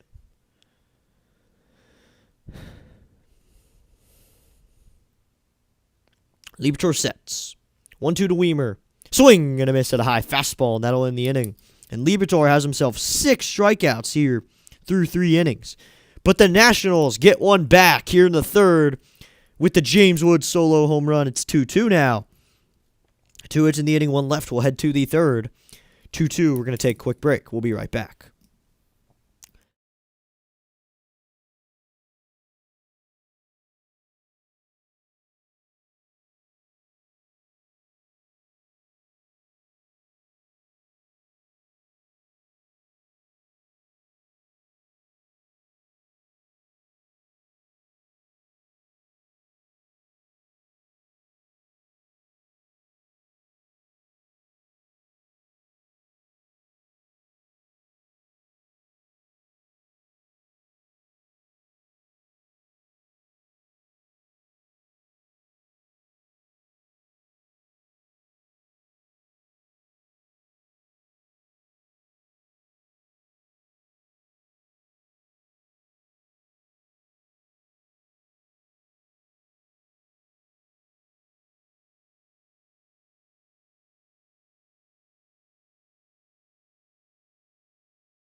As we're now back, as we get to the 4th inning, it'll be Nolan Gorman, Mason Wynn, and Thomas Segis to hit for the Cardinals, and Cade Cavalli to try to shut him down here in the 4th. James Wood gets his 1 back for the Nationals. Here we go. So we're going to get going in just a minute. Here we go. They're showing James Wood. James Wood having a great stretch of baseball, and he's 2 for 2 in this game with the only 2 runs scored. Cavalli step back windup. He delivers. First pitch to Gorman is outside, ball 1. It's a 1-0 count. So it's 1-0. No outs. Gorman hitting 182. Trying to get going, but the Nationals trying to stop him. Into the wind. Well, the step back. Here's the 1-0 from Cavalli. Swinging a little looper into left field. That's going to drop for a base hit. It's kind of out of nowhere that time, and that's a base hit. And Gorman gets his day started with a 2 for 2 stretch. Just puts that one out to left. Kind of got jammed. Complete jam shot. That ends up being a base hit. So he finds a way to do that. And that's how this day continues for him. So he's on first. That'll bring up Mason Wynn, who flew out in his first attempt. Cavalli sets. First one to Mason. Mason takes a knuckle curve that gets away from Ruiz, but he keeps it in front of him, so it's a 1-0 count.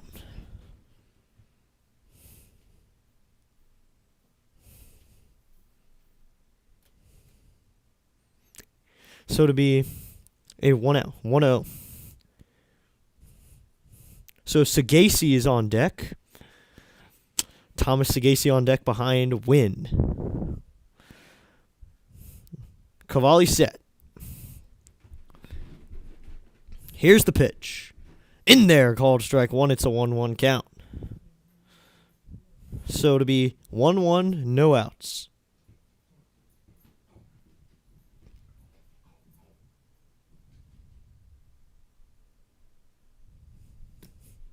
So to be 1-1. Coming set is Cavalli. Here's the pitch, and that is low and outside, ball one. Thomas Sagasi is 1 for 1, but he's behind Wynn, who's 0 for 1. Behind Sagasi is Pajes, who's 0 for 1 with a strikeout. Pajes and Scott were the victims of the 2 strikeouts in a row. Cavalli has 3 on the game. Cavalli sets. The 2 and a win. And Wynn takes it in there, called strike 2, just a little inside. I feel like that one might have been a little high, but we'll take the call as long as he doesn't ABS it. So to be a 2-2 count now. We're about to hit 100 views. Let's go. 100 views in this YouTube live stream. We had a good amount of views last night. We have tons of viewers in here right now. Cavalli sets. The 2-2. Swinging a line drive down the right field line, but that's foul. We got plenty of people in here right now. Say what's up. Hit that like button. Be sure to hit that like button. Hit that subscribe button so you don't miss out on other streams. This is a break for me, so I'll be able to call more games than usual this week, and I'll be back to doing weekend games as well during the year, and then this summer we'll call a lot more. The 2-2, low and outside, ball 3, and that fills her up to 3-2.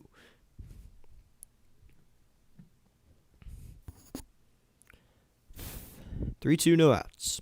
67 pitches now for Cade Cavalli. Simon Matthews and Sean Doolittle sitting together on that dugout. They are working together here. The 3-2. Runner goes. The pitch is outside, ball 4. Throw down, and I think it's a walk anyway. So Gorman's going to be there. And on first anyway is Wynn, but Ruiz seemed to get him. That throw is in time, but Wynn draws a walk. So now there's runners on first and second. I wouldn't be surprised, and they're going to ABS that. What? Why would you ABS that? Did they do it? Oh, they might have checked it because the umpire didn't seem to make a call. So I think they wanted to confirm. Cavalli, oh my gosh. Cavalli challenged it.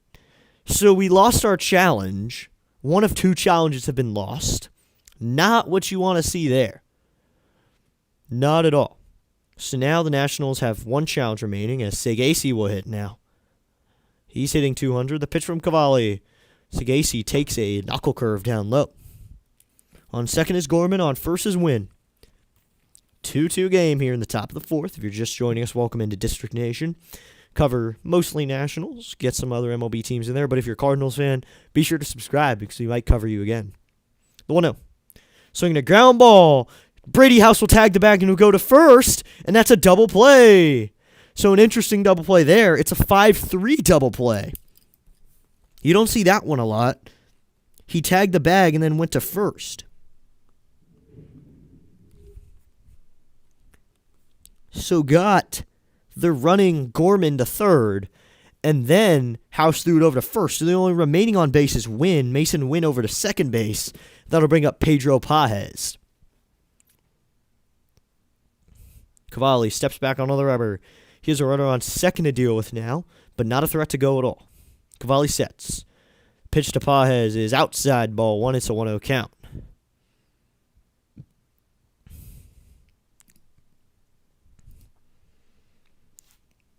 Pajes hitting 190 with a home run and 3 RBIs. Cavalli sets. The pitch to Pedro. He'll turn around, do an inside move to check on Wynn at second, but he's back in safely. So back in safely is the runner Win. No throw over. 102 outs. Cavalli checks on the runner. He comes set. Here's the pitch. That's the sweeper, and it gets out of the zone. It's a 2-0 count. So Win heads over to third. Wow. He got a good jump there. He's over to third. So they're going to give him the stolen base? I assume so. So he steals third there. So now runner at third with 2 outs. Cavalli. Cavalli checks and he comes set. Here's the pitch. Swinging a miss on a sweeper, and it's a 2-1 count. A whiff there. Thank you. 156 subscribers. Got another one. Thank you so much for hitting that subscribe button. See what's up in the chat. You can now chat because you hit the subscribe button. And we're 4 away from 160 now. Thank you so much for doing that, and thanks for subscribing to the District Nation. 2-1-2 outs. Cavalli checks his signs. He comes set. He's obviously got the pitch comm in his head. The pitch to Pages.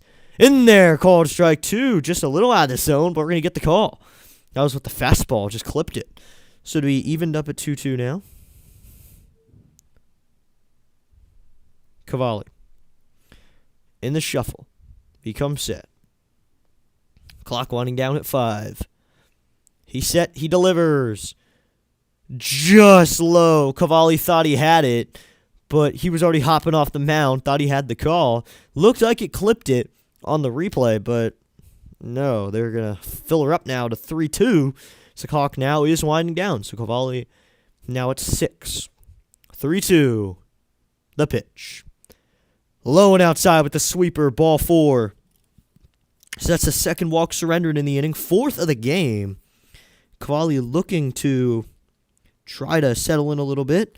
But now he's got runners on the corners with 2 outs. So just stressing himself out just a little bit more. Now what you want there. And we just gained 2 subscribers without me noticing it. I thought 156 when I last checked. Now we're at 158. Thank you so much for hitting that subscribe button. We're 2 away from 160. Thank you so much, everybody, for hanging out with me tonight. And the viewership is climbing. Thank you so much to everyone who has tuned in today. So now that'll bring up Victor Scott II in a 2-out situation. Cavalli delivers inside ball 1 with a 96-mile-an-hour fastball. It's a 1-0 count. We're 2 away from my goal of 160, and Ruiz will take time to go out and talk to his man, Cade Cavalli, for a second. 77 pitches for Cavalli. Could be helpful if he could work more than 4 innings tonight. 35 balls, 42 strikes. Looks like House is going to come in and talk to him as well. Just brought in 1 infielder. They do that a lot. A lot of MLB teams would do that. Have a mound visit and only bring in 1 fielder. I don't know the purpose of it, but I think it works. So got a good amount of fans here tonight. Last night, the seats were not filled. The seats were not filled at all. The seats were not filled at all. And tonight, they're going to fill them up a little bit. And now we got a filled Nationals Park. The 1-0. Just clips the bottom part of the zone, and it's a 1-1 count. There you go. Just getting it with the fastball there, going right after him. 78 pitches now for Cavalli. Now has a 1-1 count on Victor Scott. He's 0 for 1 with a strikeout. Here's the 1-1 pitch, and that's low and inside with a breaking ball. So it'll be a 2-1 count now.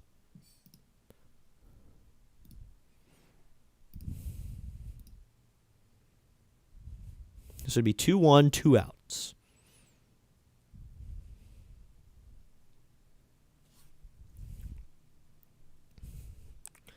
Coming set is Cavalli. Looking to get the out here. The pitch. Swing and a miss on a changeup that dies down low. That'll make it 2-2 now. And Cavalli has a chance to get out of this dangerous situation untouched. Cavalli steps back onto the rubber. Looking for his sign.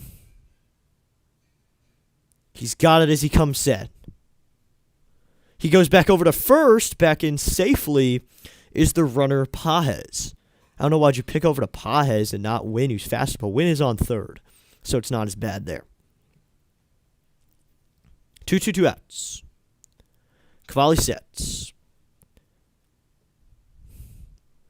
The pitch.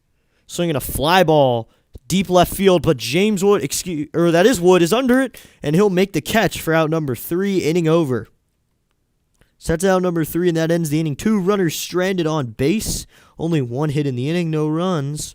And we will head to the bottom of the 4th inning. It is still tied at 2. Thanks so much to those 3 subscribers during that inning. We gained 3 subscribers. Say what's up in the chat. Make yourself known. Maybe you're just here for the game, but say what's up. Get something started. We got some Cardinals fans and Nationals fans mixed.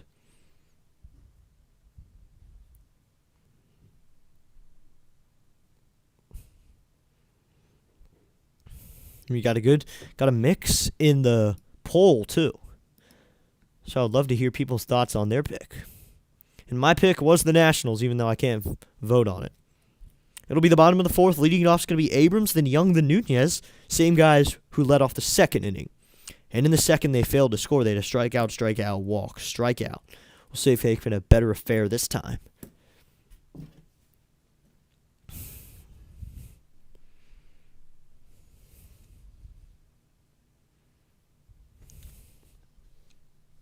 So hope everyone likes this layout that we have with the animated picture right behind me and then the wood picture above me. The subscriber count's been there since I've started streaming. I've had the subscriber count. I added the sports scores bot just now. ESPN's always been there. But I like the animation look, not just the regular field. I like the retro kind of feel with the retro Nats Park. Maybe we'll keep running it. I can't really do that with all stadiums. I just did that with Nationals Park, but kind of like what it looks like.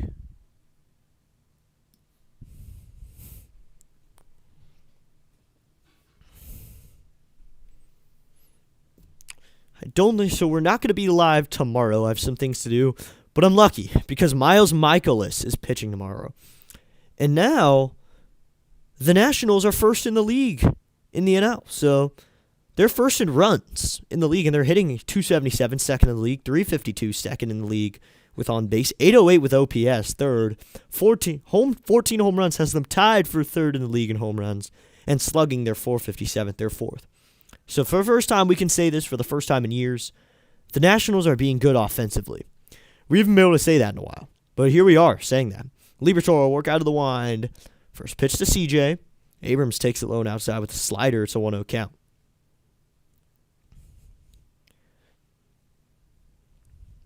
Liberatore back into the wind. The pitch to Abrams, and Abrams flies this one foul, and it'll be 1-1. Even it all up, going over his third baseman. Gorman would give it a look, but it's out of play. Yeah, there's a good more amount of fans tonight than there was last night's game. Abrams hitting 278. He does have 4 home runs. He's tied with Wood for that leading stat. Abrams hitting in the 6 hole tonight.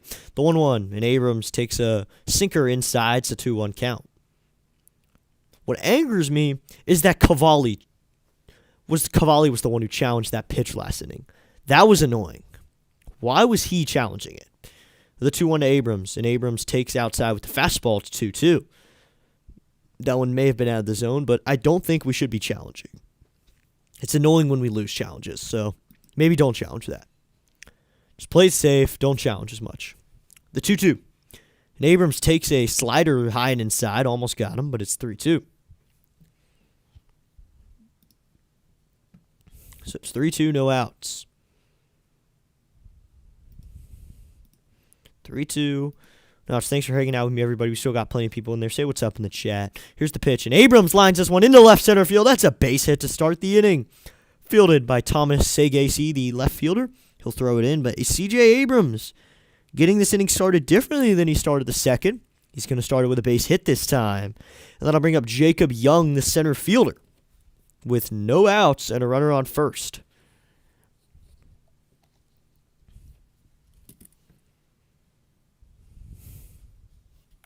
So Jacob Young, I would not be surprised if Young laid down a bunt right here. Or let Abrams steal and then lay down the bunt. Young's going to lay it down. It's a good one right down the first baseline. Burleson will have to tag Young. That's a successful sacrifice bunt. Sends Abrams over to second. And that's a 3 unassisted. So a successful sacrifice bunt moves Abrams over to second with 1 out now. And now it's Nasim Nunez, who walked and stole second in his first plate appearance. And on deck, Ruiz. So hopeful Nunez can do something here from the right side. 2 switch hitters in a row.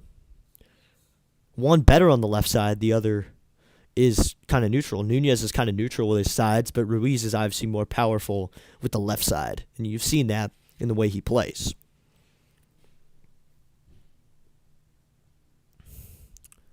Coming set is Liberatore. He delivers to Nunez, and Nunez hits this one out to shallow left center. Coming in is Sagasi and Scott. It's going to be Scott to make the catch. That's Victor Scott the second. Abrams going nowhere on the fly out to center field. So now there's 2 outs here in the bottom of the 4th, and that'll bring up Keibert Ruiz once again with a runner in scoring position. Back in the 2nd, he struck out with a runner in scoring position. Maybe he can get something done here.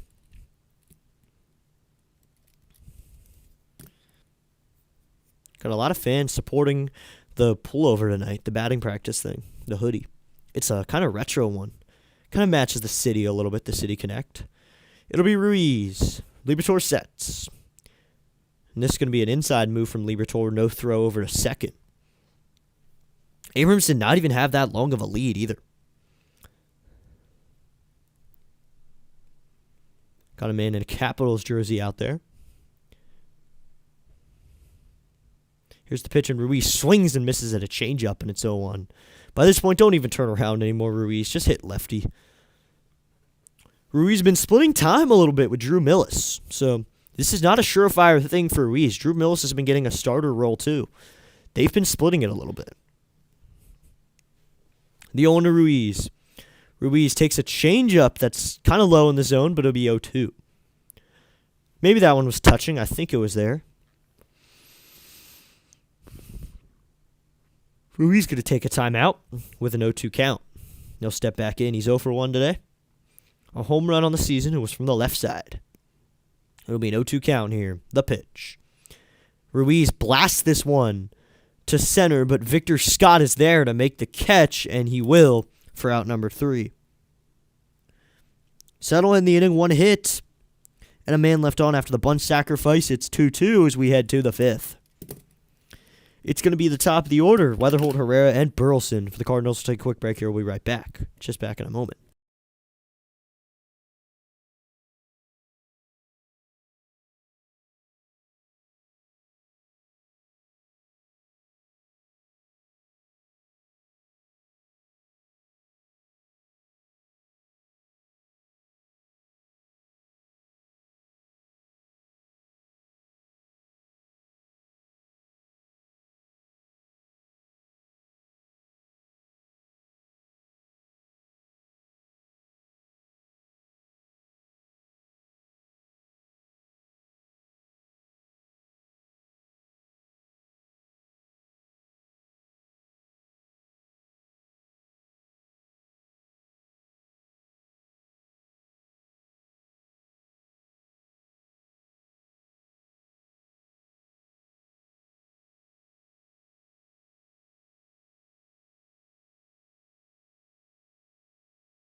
Had to turn the mic on. We're back here with the top of the 5th inning.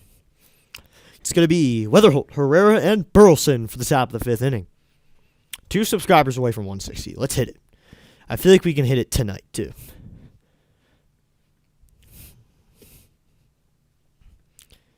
And if you're a Nats fan, subscribe. Maybe you're just a sports fan. I have it in my description. If you are a diehard DC fan and maybe even a Mavs fan, new fan, or just a casual sports fan, or someone trying to get into sports, all those are reasons to subscribe. Had to stutter over my words there. So it'll be J.J. Weatherholt. First pitch is fouled back. So Cavalli back out there for the 5th. He's at 82 pitches. Let's see if he can get us through this 5th inning.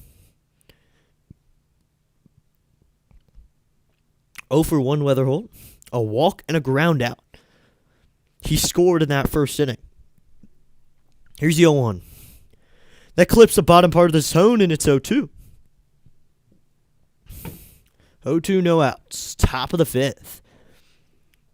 Cavalli's been a good starter this season. Now in his third start, and is going to be Paxton Schultz in the pen right now. So we're probably going to get our first look at Mr. Schultz. The 0-2 is high and outside, ball one with the changeup, and it's 1-2. We'll probably get to see Schultz. I'd like to see Brad Lord. I'd love to see the innings eater take the mound. But that's just me. Paxton Schultz, a righty, the 1-2. Just low with the changeup, and it's 2-2. So we may see Schultz in the middle of this inning, or we see him in the sixth, if Cavalli can get out of this.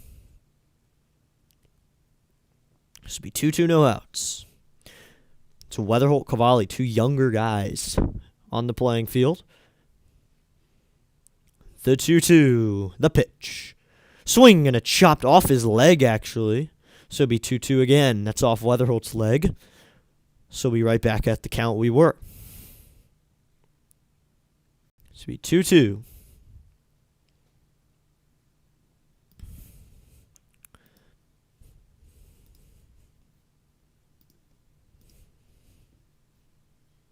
Got plenty of viewers for these games today. On deck is going to be Herrera. The pitch to Weatherholt is swung on, fouled back.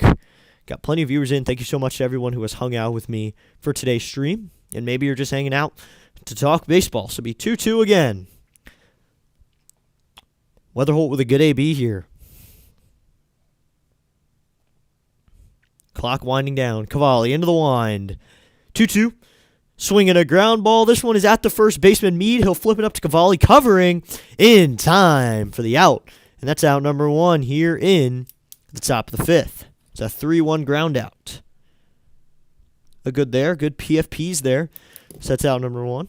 The Nationals will travel to Milwaukee, but I don't think they're going to see Mizorowski, because Mizorowski is going to have to wait his 4 days. So I'm assuming he'll pitch on Monday, so we're just going to miss him. That will be absolutely great. We'll probably be on the mic for a couple of those games, Saturday, maybe Friday or Saturday, Sunday. Maybe all three. But we're just doing today and tomorrow, or yesterday and today. We are not doing tomorrow, but I'm not too beat up about that. Miles Michaelis is pitching tomorrow. So we'll see how that goes.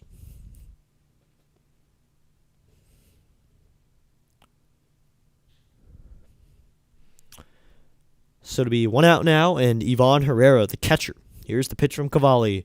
Herrera takes outside, ball one from the sweeper. It's a 1-0 count. For the Nationals, they're going to have the top of the order next inning. It's crazy how identical the box score is for the Nationals. This is, I'll explain in a second, but as Cavalli will go into the wind, and here's the 1-0 to Herrera. As Herrera pops this one up in a foul ground, this one will get out of play. The first 5 hitters hit in the first inning, and then the next 4 hitters hit in the second inning. Then the same first 5 hitters hit in the third inning, and the next same 4 hitters hit in the 5th inning. Completely identical. So it'll be 1-1, 1 out. Here is the pitch to Herrera. Is coming. Is outside, ball 2. The fastball to make it 2-1. Yeah, the box scores are completely identical.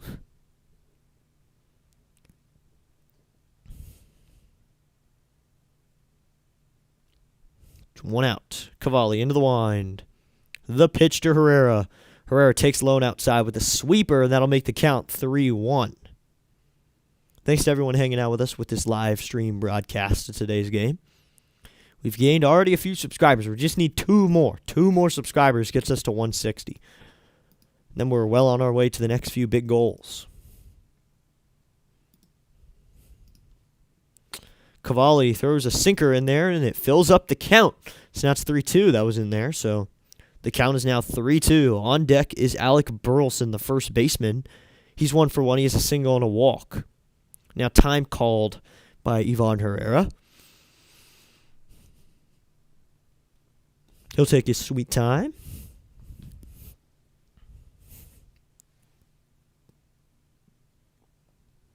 So it'll be 3-2. The pitch to Herrera. Swinging a chopper up the middle, right to the second baseman, Nunez. He fires over to first in time for the out. What a play by Nasim Nunez here in the 5th inning. I was lined up pretty hard, but Nunez was played towards the middle and made a nice play up the middle, which got the outs. There's 2 outs, and Blake Butera is going to come out and take Cade Cavalli out of this game. So Cade Cavalli will be done after 4.2 innings of hard work, giving the Nationals what they needed. Only 4 hits given up, 2 runs, only 1 was earned. He walked 4 guys. So he surrendered 4 guys, and then got 3 strikeouts. And now Paxton Schultz will come in for the 5th inning. He'll come in to finish off this 5th. Checking the poll, got a lot of votes in the poll. I love how the Nationals are still managing to win this poll.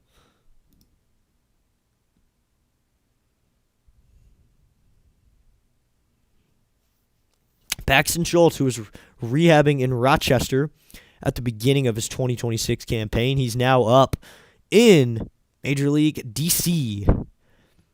Usually when they have Major League guys rehab, they send them to Rochester. Pitchers usually start in Wilmington. Usually pitchers, when they're rehabbing, will start in Wilmington sometimes. Other times they'll start Wilmington. They could start in Harrisburg, anywhere really.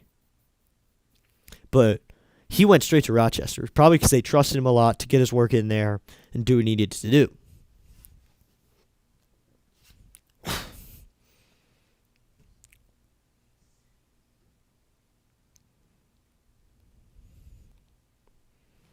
So we're going to get going with the top of the 5th, 2 outs. Paxton Schultz will face Alec Burleson. The righty will come out of the pen.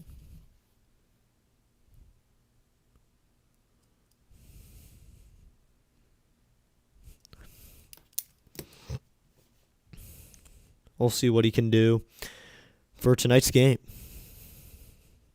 They're showing some Zimmerman home runs. Always love seeing Zimmerman highlights. Ryan Zimmerman, Mr. National. And he is the one retired number in the Nationals franchise, number 11. The only one. I do have a Zimmerman jersey. I don't wear it too much, but kind of want to wear it more because he's the one player I can wear and not feel bad about wearing that jersey because he's not gone from the team.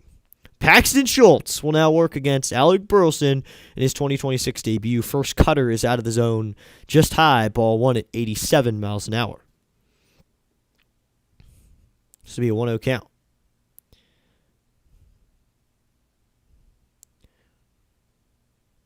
Schultz, the pitch is low, ball 2 with a changeup, and it's a 2-0 count. Schultz got to find the zone. That's the one thing Nationals pitchers need to do. If you're going to come out of the pen, you got to find the zone. That's the one thing. 2-0, outs. Schultz sets. The 2-0 to Burleson, and that one is low, ball 3 with a changeup, and it's 3-0. Last season with Toronto, Schultz pitched in 13 games. 2 of those were starts. 24.2 innings worked at a 4.38 ERA. 28 strikeouts, 8 walks. The 3-0, that is high, ball 4 with a cutter, and a 4-pitch walk is how Paxton Schultz gets his 2026 campaign begun.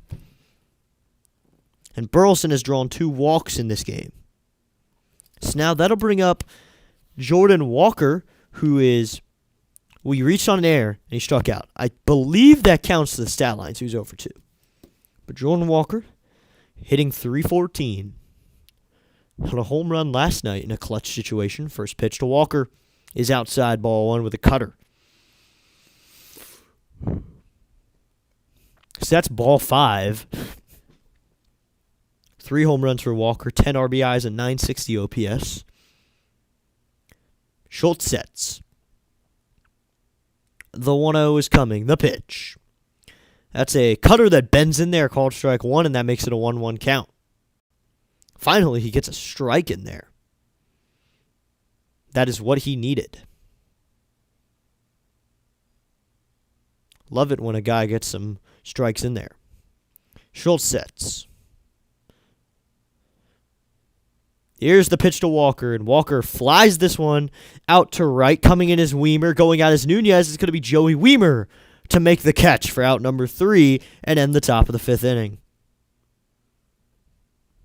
settle in the inning. One walk, so a man left on base, but after 4.5, we'll head to the bottom of the 5th, and it is still Cardinals 2, Nats 2. As we head to bottom 5, we're going to take a look at some scores around the league. Some MLB scores going around. Just checking up, giving you the updates. So you don't need to leave if you need to check the scores. We will go through them for you. In the league, it's going to be the Pirates have a 2-0 lead over the Padres. Cubs are beating the Rays 5-0. The Marlins are beating the Reds 2-0. The Brewers and the Red Sox are playing. They're at 0-0. The Yankees and Athletics are playing. The Athletics have a 3-1 lead.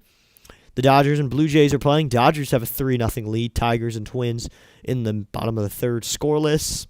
Mariners and Rangers. Mariners have a 1-0 lead. The Rockies and the Astros are about to get underway.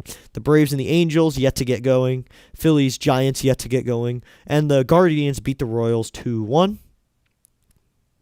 And the White Sox lost to the Orioles 4-2. The Mets beat the D-backs 4-3 in extra innings. So those are your scores and current scores going on, so you didn't need to leave the tab to get your update.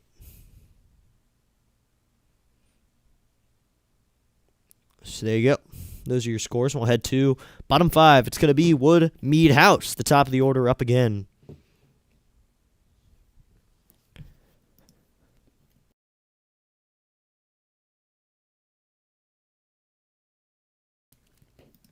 Excuse me, I had to step off screen there for a second. As we get going for the bottom of the 5th, it's going to be James Wood to lead it off. In a tie game, he already has a home run in this one. Here we go. Each team only has one ABS challenge remaining. The pitch to Wood. Wood takes a slider lone outside, ball 1. Wood looking like last first half Wood in 2025 when he did absolutely amazing. Now he's hitting 200 with 4 home runs, 10 RBIs, and 8.41 OPS as Wood lines this one down the left field line, but foul, and will even up the count at 1-1. That was an opposite field bomb off a slider, 374 feet, hit 108 off the bat. So he knows what he's doing. The 1-1 to Wood, and Wood takes low with a sinker. It's a 2-1 count. Liberatore back out there for a 5th inning of work at 73 pitches.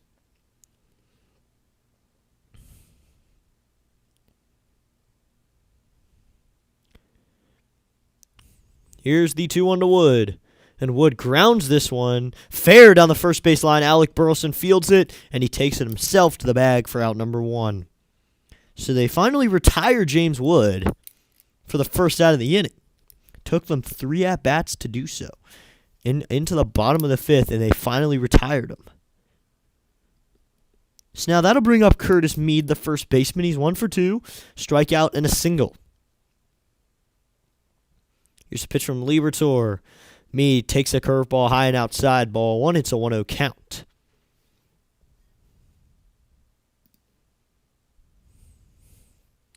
Curtis Mead hitting .231 in his limited at-bats as the backup first baseman. The 1-0 is cracked out to deep left center field, and that one is gone!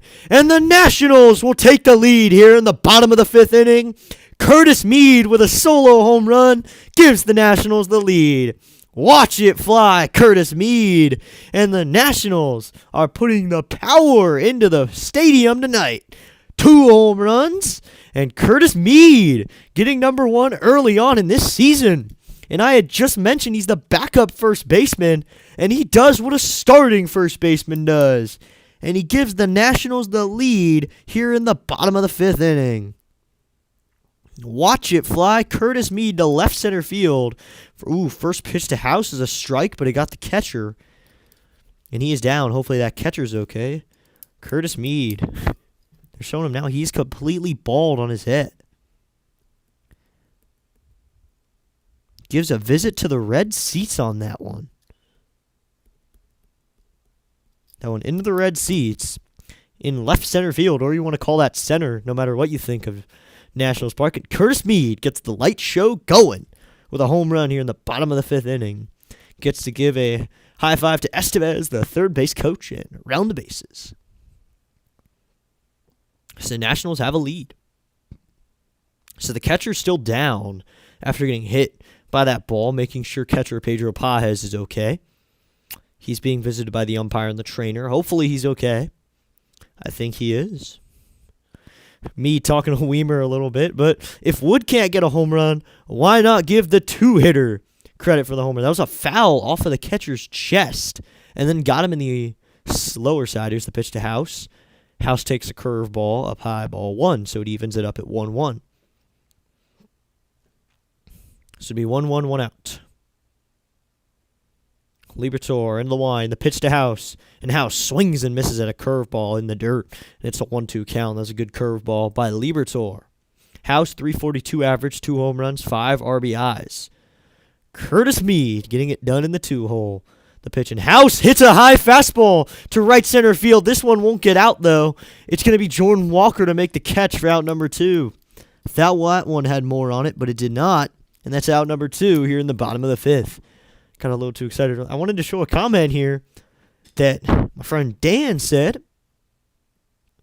I can't find it, but I just want to find it real quickly. Because it was, do you know why Abrams has been sick and people like Curtis Mead are batting second? Well, there's your reason, Dan. Here's a pitch to Lyle, and Lyle takes a slider in there called strike one. Lyle consistently has been hitting cleanup, and I like him in that spot. 298 average, no home runs yet, but he has 5 ribbies. He's had some few RBI chances. Liberatore in the wind. 0-1 to Lyle. Lyle takes outside with the fastball. It's a 1-1. If Wood can't go deep, why not let Curtis Mead go yard? And the Nationals have a lead here in the 5th that Paxton Schultz is going to try to protect in the 6th inning. A 1-run lead. The pitch to Lyle. Lyle takes outside on the fastball. It's a 2-1 count. Liberatore starting to lose control a little bit, but that's not new. He did walk one guy in the 2nd inning, but the Nationals have been working some great ABs and making him throw a lot of balls. And Lyle takes a slider outside, and that makes the count 3-1.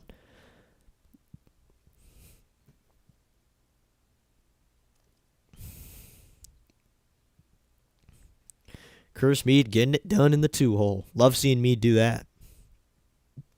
3-1 to Lyle. And Lyle swings and fouls this one down the left field line. And it's full at 3-2.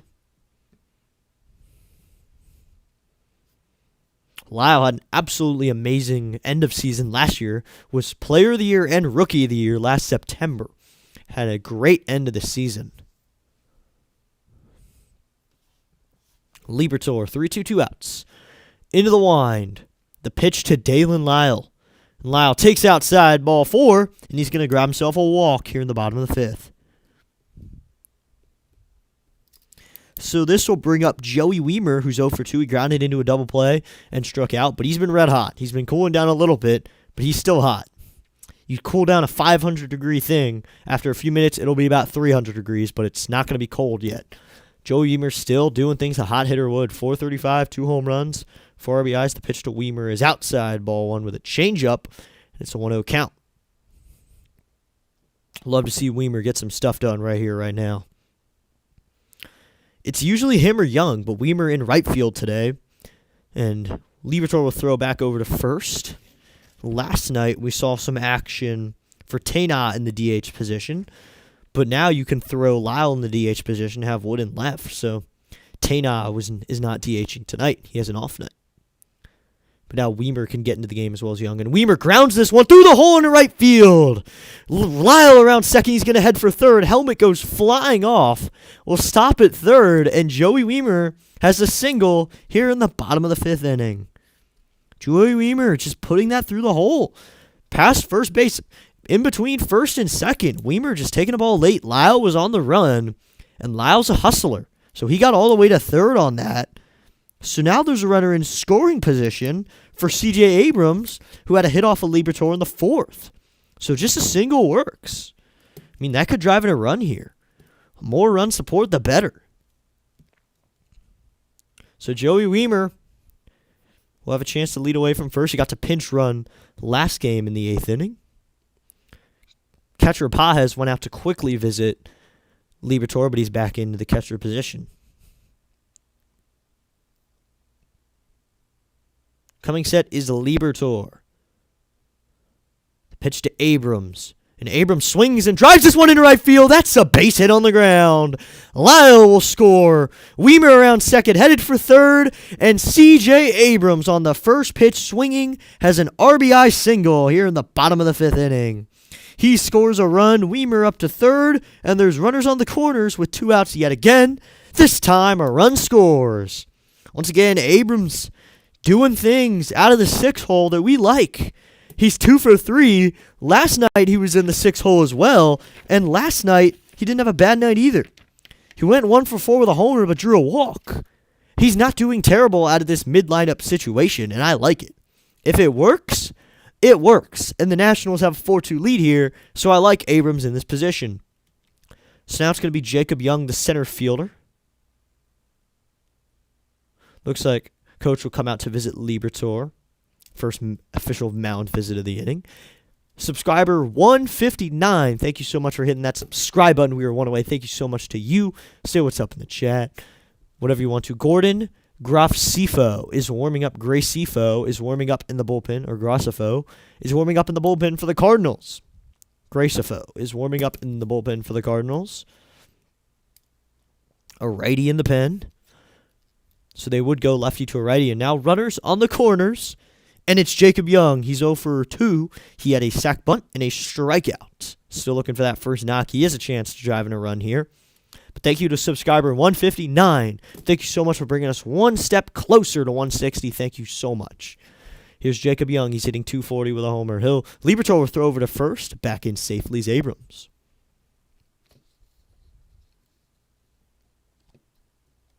A 4-2 game here. The Nationals having some offense going. They are most runs in the league now. Let's go Nats. Now the first pitch to Young. And Young takes a changeup outside, ball 1. First Weimer pulls his single down the first base line, and then Abrams pulled it as well, but he kind of slapped it too. Just slapped it out there. He had a home run earlier from Meade, and now Weimer and Abrams stringing together some hits. Maybe this time we don't have a heart attack during the 7th inning. And Young takes a pitch. Abrams running. The throwdown is not in time, and Abrams steals a base here in the bottom of the 5th. So that was a ball as well, so it'll be a 2-0 count here. Bottom of the 5th, runners at second and third now. So Young has a chance to really do some damage off of Matthew Liberatore. Abrams with an amazing jump on Liberatore, who didn't necessarily have a slide step there. So Abrams got an absolutely amazing jump. And okay. Well, it looks like they're not going to challenge, but it looks like he might have swiped him. The pitch to Young, and Young flies this one out to right field, but Jordan Walker's under it. He makes the catch for out number 3. So that'll retire the side, but the Nationals get 2 more on the board. They get 2 runs off of 3 hits, no errors. They leave 2 on base. Now the Nationals have a 4-2 lead as we head to the 6th inning. Wow, so that inning, Wood doesn't hit a home run. And earlier today, me and Andres Woodward, Andres a big Nats fan, he was talking about it. He'd love to see a Wood home run. Wood grounds out. Curtis Meade, right after Wood coming in and hitting a bomb. I'm okay with that. Let Curtis Meade come in and do his thing. And then House flies out. Lau draws a walk, and Weimer and Abrams string together a couple singles, driving a run. And you got to say Weimer names. You got to give Weimer credit. Without Weimer, Lyle isn't on third, and then without Abrams, you don't even get the run. So you got to give them both credit. Thank you so much for hanging out with us today, everybody. Everybody makes the stream great. We are 1 away from the 160 mark, and this needs to be reloaded because it is not showing the active play. So I need that to be on the board. So good thing I remembered that. So we're hitting great on the views. Thank you so much for people who have stuck around through this game. We're looking good on the views. Looking great to everybody who's hanging out with me today.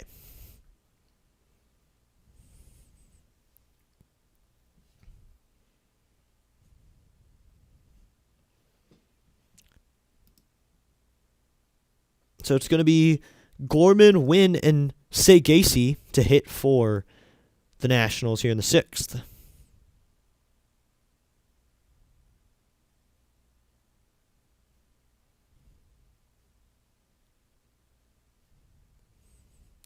So a lot of the Nationals' runs are coming off the young guys. I love seeing younger guys for the Nationals getting the opportunities and going to work.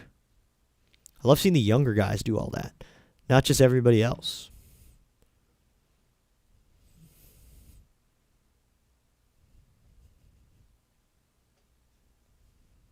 So here we go.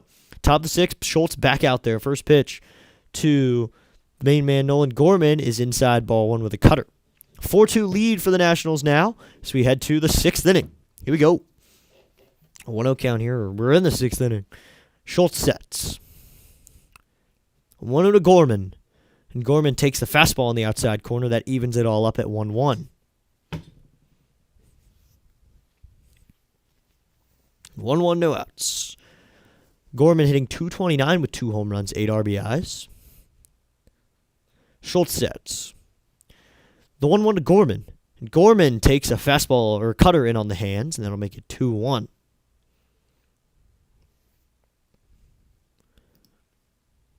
So we're one subscriber away from 160, though. I would really love for one person to hit that subscribe button. Just one more person. Schultz sets the 2-1. Swinging a ground ball. This one, a diving play not made by Curtis Mead, and that is through for a base hit for Nolan Gorman. So Gorman has himself a base hit here in the sixth inning, and now Mason Wynn will come up. He's over one with a fly out and a walk, but he stole third after his walk.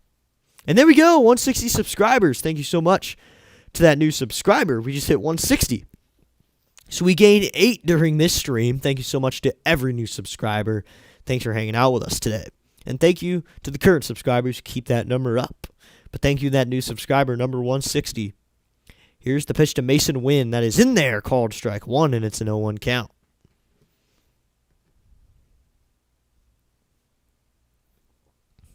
No outs.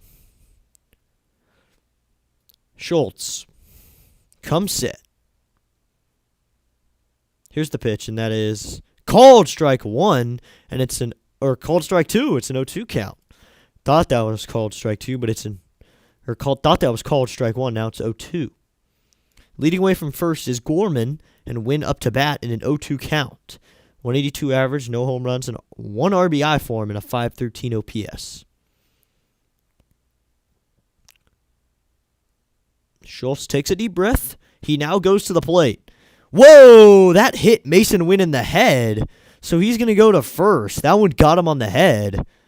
And now they're going to have to check on Mason Wynn here. But he'll head to first. Trainer will check on him.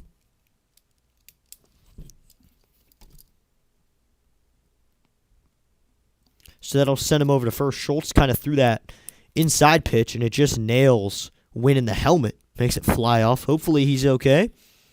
My best wishes to him.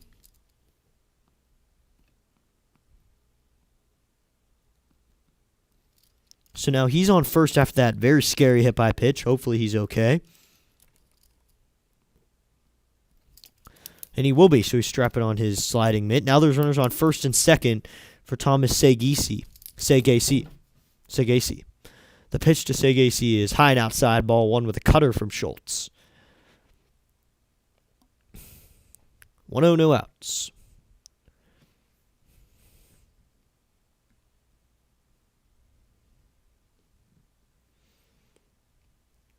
So to be no outs here and a runner in scoring position. Schultz trying to hold him off. He's set at the belt. The kick and deal is outside. Ball two with a cutter. Looks like Ruiz challenged it, so we'll see if he's correct here. Looked like a ball to me, but I'll see what the call is. The call is in, and it is a ball. So that one does not touch the zone. It's a ball. So the Nationals are out of challenges now. And now the Nationals can't use it in a maybe even a clutch situation. They're not going to have it. So now they're down to 0 challenges. The Cardinals have 1 challenge. I mean, 6th inning, is it really that bad? We played without him for years. I think we'll be fine. The game hasn't adapted that much. The 2-0. Swing and a miss at a cutter, and it's 2-1. And the pitchers can go to work and not worry about ABS for a little while. Just go to work. Have a game. So it'll be 2-1, no outs. Warming up is P.J. Pullen in the bullpen. He's a lefty arm. Maybe he'll come in the 7th. Schultz will turn around and throw to second. He's back in safely. Nunez immediately tosses it back to the pitcher, Schultz, trying to work quickly here. A double play ball here would be nice. 2-1, no outs. Schultz sits. He delivers. Swing and a miss at a cutter. So that'll even it back up at 2-2.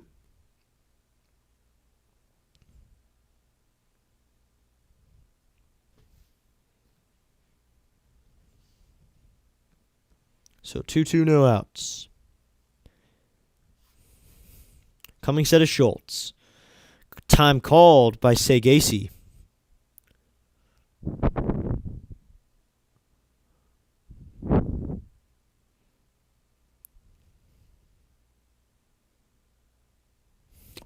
Schultz comes set.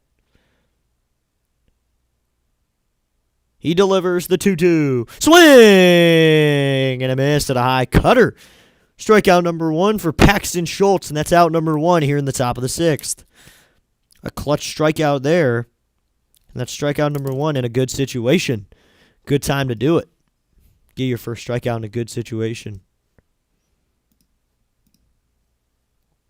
Thanks for hanging out with us, everybody. Still got plenty of people in the chat, plenty of people hanging out with us. You got more people starting to vote for the Cardinals. Okay. Schultz sets. Here's the pitch, and Pages takes a cutter on the outside corner, and it's 0-1. Let's go. That one worked on the outside corner. So now there's 1 out and runners on first and second. Schultz up to 20 pitches. Pages hitting 190 with a homer. Schultz sets. The 0-1. Swing and a miss and a 94-mile-an-hour fastball there, and it's 0-2. A good pitch there.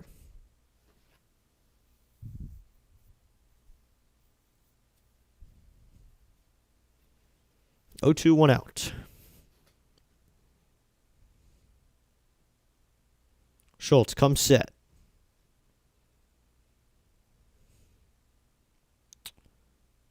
He delivers.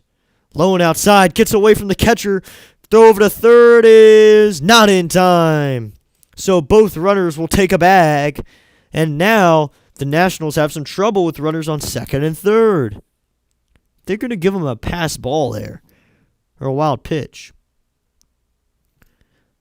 I'm going to put wild pitch. But that's from my scorebook. That throw was not in time. Wynn was able to... Or that's Gorman over at third. So now runners are in scoring position. And just 1 out. But 2 strikes here. And it's a wild pitch. Yeah, 2 strikes here. The pitch to Pages. High fastball. And it evens it up at 2-2. 2-2, 1 out.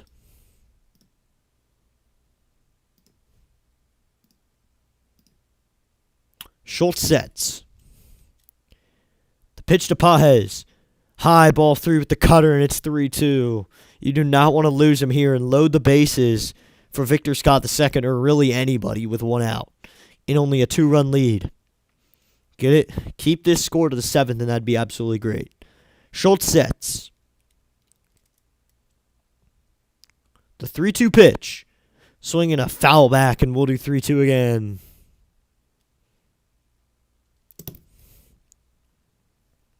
So Schultz has 1 out and runners on second and third for him. Looking to get something done here. He comes set. He's got a lot of sweat in that hat already. The 3-2. Swinging a fly ball out to right field. Coming in is the right fielder Weimer. He makes the catch. Headed home. Gorman stops at third. A strong throw down the line. Send Ruiz down the third base line a little bit. But no one goes anywhere. Now there's 2 outs. Would love an out here. 2 outs and runners on second and third. Weimer got behind that throw amazingly and just fired it home. Sent Ruiz down the third base line, kind of guided him down the third base line, and it worked.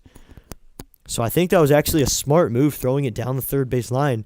If an out had happened, they would have had him gunned. It's now to be Victor Scott II. And we will get a pitching change here? We will. Paxton Schultz, day is over, but his runs are not earned to him yet. His work is not over yet. He could have an earned run. 1 full inning marks by him, but now he has put PJ Pullen in a situation. We don't know how many runs he's had yet, but I'm hopeful it's 0. 1 walk and 1 strikeout for him and 1 hit. 1 second here.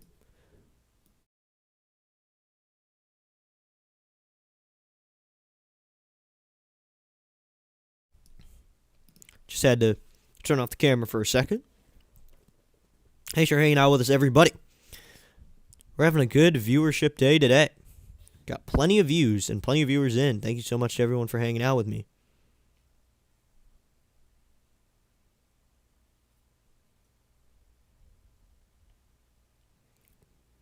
So it's going to be P.J. Pullen to come out of the bullpen with 2 outs and runners in scoring position on second and third.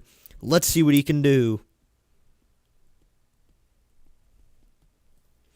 He's given a closer situation here. I mean, this isn't obviously a save, but this is I'm a high leverage reliever situation. Let's see how he handles it. P.J. Pullen has been a decent arm for the Nationals out of the pen this year, better than guys like Granillo or Cionel Perez. I'd rather have a guy like Pullen on the mound. I think anyone would rather have Pullen on the mound.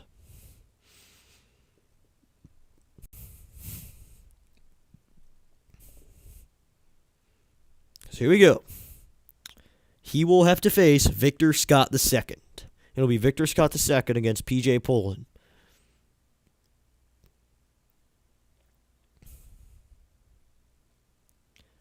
Top of the 6th here, and already in a clutch situation. You got a lot of pups here at Pups of the Park. Got a lot of dogs. And I just see a golden. That's a cute golden retriever who doesn't have a seat to himself, though. And people are waving to the camera.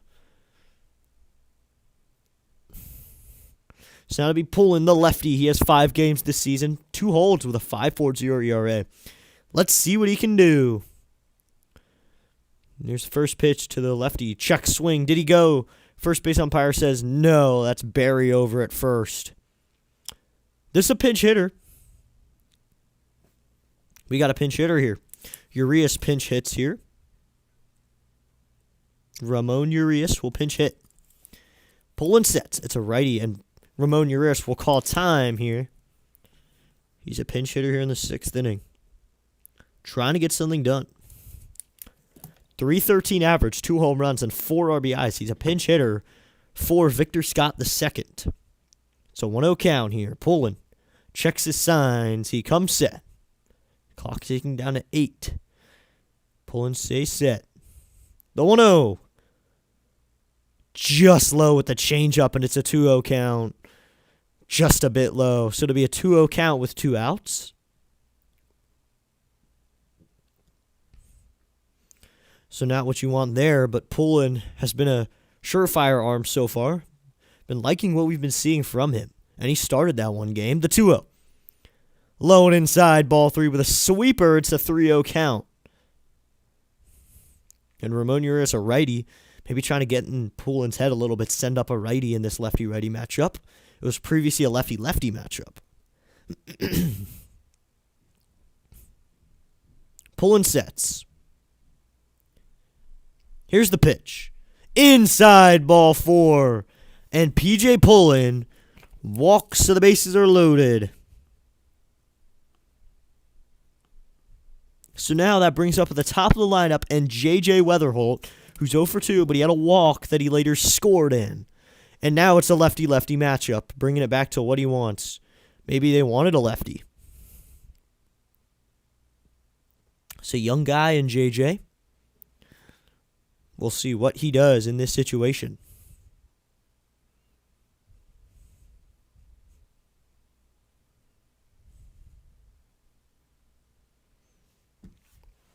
Weatherholt versus Pullen. Pullen sets. His front foot is in front of his back foot. It's more forward than his other one. First pitch. Weatherholt swings and misses at an inside fastball at 90 miles an hour. Didn't really blow him away there necessarily, but it worked.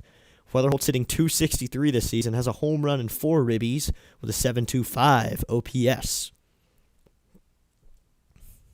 Pullen sets.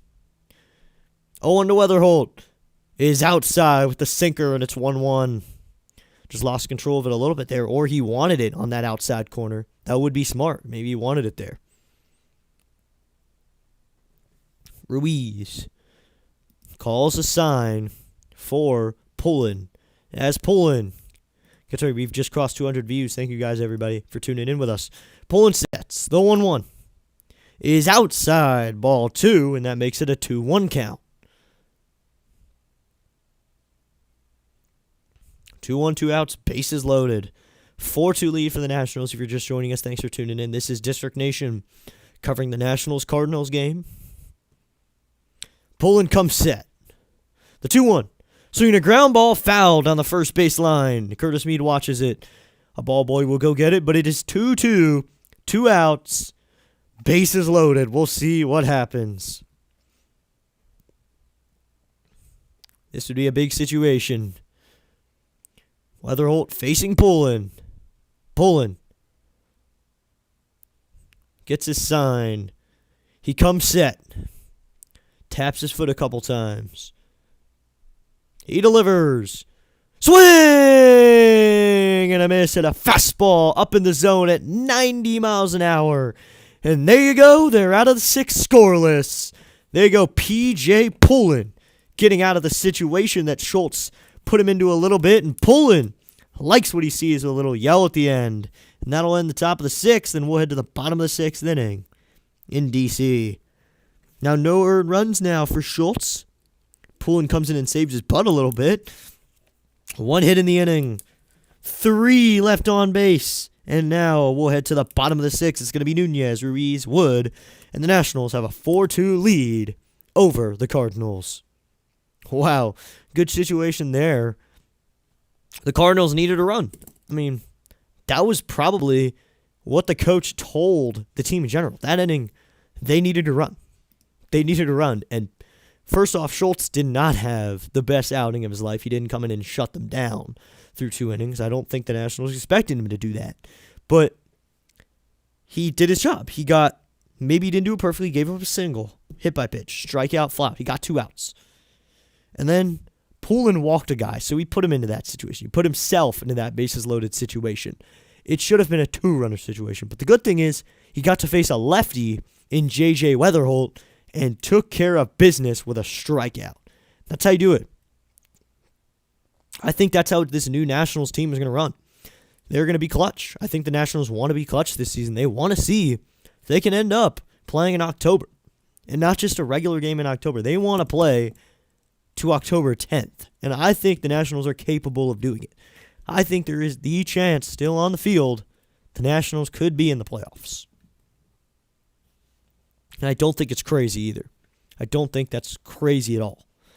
So we're getting ready for the bottom of the 6th. It's going to be Nunez, Ruiz, and Wood to hit in the bottom of the 6th. Just remember, to all those people coming in, ESPN is ahead of me. It's just for updates. You're just coming in, you don't know what's going on. Check that out, but I'm behind. Just let me make the call. It's a radio-style broadcast, so there you go. So here we go. It's going to be Nassim to hit.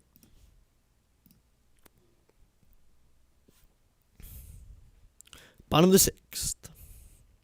Hazir on the board for the Cardinals once again. They got a new arm out there. Strike in there to start the bottom of the 6th. A new arm out there for the Cardinals. That's Gracifo again. That's Gracifo is coming in for them. Gracifo. The 0-1 to Nunez, and Nunez takes a curveball inside.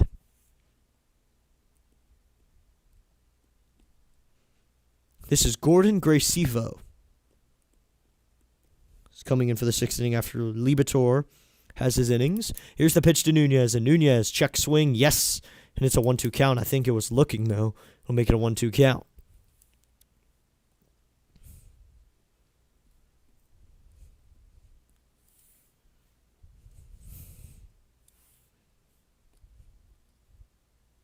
Here's the pitch. And Nunez takes a ball down low in the changeup, and that'll make it a 2-2 count. So just finished Libertor's line, 5 innings, 9 hits, 3 runs, all of them earned, 2 walks, and 6 strikeouts. So he didn't necessarily sit down the Nationals, but he had a good outing. Gracifo back onto the rubber. The 2-2 to Nunez. Nunez will ground this one to the second baseman. Weatherholt, he makes a nice play over to first for out number 1 here to start the 6th inning for the bottom of the 6th. So now that'll bring up Keibert Ruiz, who's over 2 with a strikeout and a flyout to center field.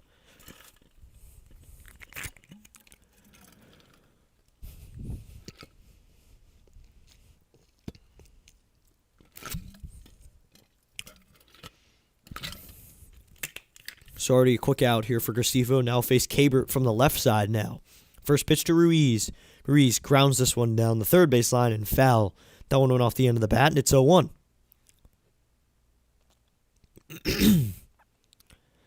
So it'd be an 0-1 count.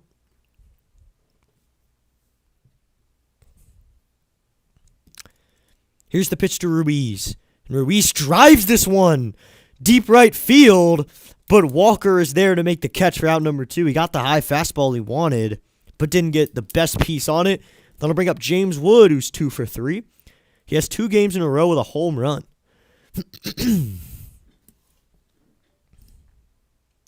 So now we're tied in the votes for Nationals and Cardinals. Okay. Love when we got ties in the polls. People can argue over it. Just do that. So now James Wood is 2 for 3. We'll have an at-bat. He's hitting 200 now. The first pitch to Wood is high with a slider. It's a 1-0 count. He hit a single in the first, a home run in the third, and grounded out in the fifth. He's 2 of the 4 Nationals runs in this game. Gracefo sets. The 1-0 to Wood. And Wood will take a curveball that dunks in there called strike 1.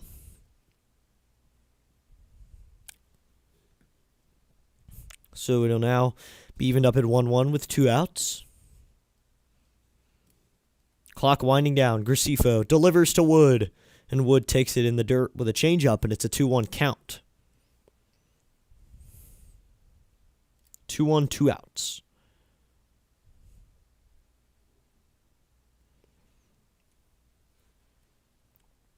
Gracefo sets.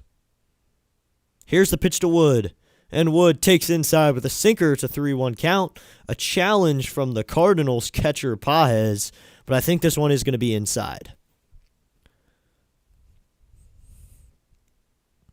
And the verdict is it is inside. So the count is now 3-1.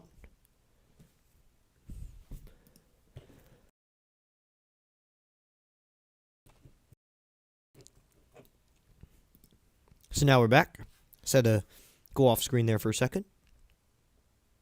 Wood will call time in this 3-1 count. Kind of step off there. 3-1, 2 outs. On deck is Curtis Mead, who had that home run back in the 5th inning. He got the rally going that scored a run after that. The 3-1 to Wood. And Wood takes outside ball 4 on the changeup, and Wood's going to draw the walk here in the 6th inning. So now he's 2 for 3 on the day, but he's been on base 3 times. Good job for Wood. That'll bring up Curtis Mead, who had a home run back in the 5th. We'll see if he can get anything done here in the 6th inning, maybe just a single. Something to keep this going, get something going.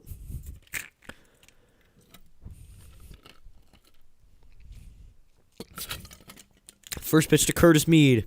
Mead takes a slider low outside, ball 1. Now he'll face a righty. He faced Liberatore, a lefty last inning.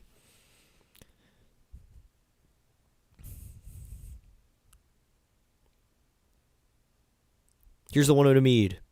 Mead takes a fastball low. The Wood headed to second. The throw is not in time, and Wood steals a base. To keep it going, James Wood, the leadoff hitter, doing some leadoff stuff. Stealing a base.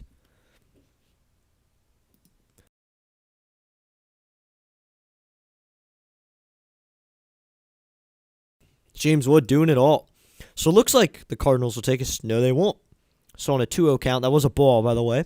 Wood's at second now in scoring position. The 2-0 is coming to Mead, the pitch. And Mead takes a fastball high and outside. It's a 3-0 count. So 3-0, 2 outs. And Curtis Mead up to the plate. He's 2 for 3 on the day with a single and a homer. Gracefo delivers to Curtis Mead. Mead takes a fastball right in there called strike 1. He did not have the green light there, and I absolutely know it. For sure, he got the take signal. It's a 3-0 count. We are currently winning. He should have the take signal. 3-1, 2 outs. Wood at second. I'd love this to not be a save situation.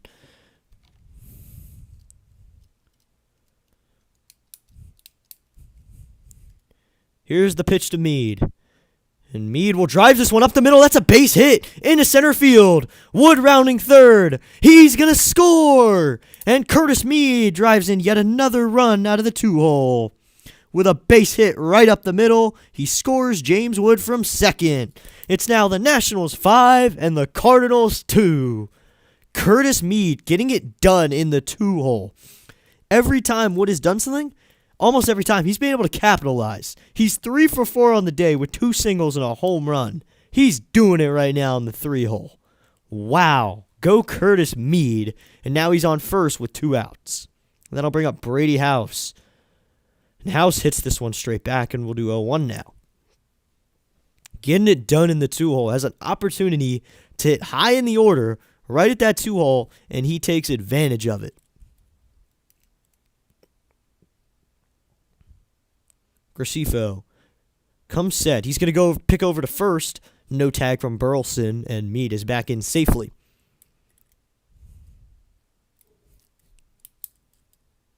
The Nationals get another run here in the bottom of the 6th. Now House's turn to attack. Here's the pitch to House, and that one's kind of a pitch out. They ran a pitch out. It wasn't really exactly one. He was still in a crouch, but that was a pitch out. You do not see that much in today's MLB, but they did run it. Meade leading away from first.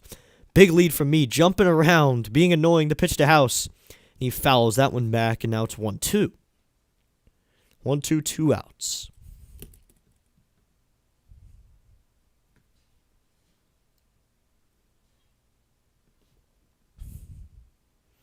So to be 1-2 with 2 outs. Leading away from first is Meade. He's got a good lead out there. The pitch to House. House takes a curveball right in there, called strike 3, and that'll end the inning in a bad fashion for the Nationals. But they had it in a good fashion. They get a run. So it's 5-2 now. They get a run on 1 hit, 1 man left on base after 6 innings. It's now 5-2. We'll take a quick break. We'll be right back. Don't touch that dial. Don't touch that channel. We'll be right back.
And we are back for the top of the 7th inning.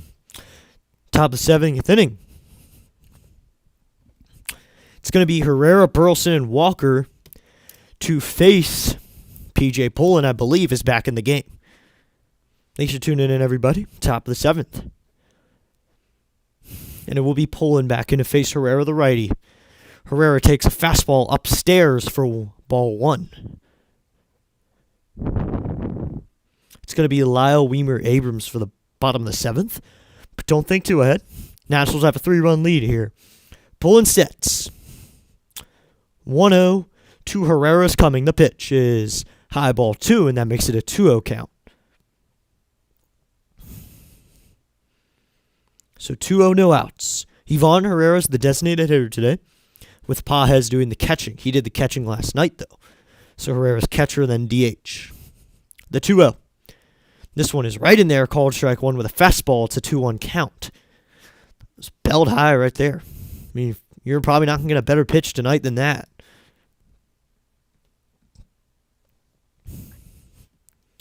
Pulling sets. The 2-1. Swinging a foul back, and now it's 2-2. 2-2, no outs.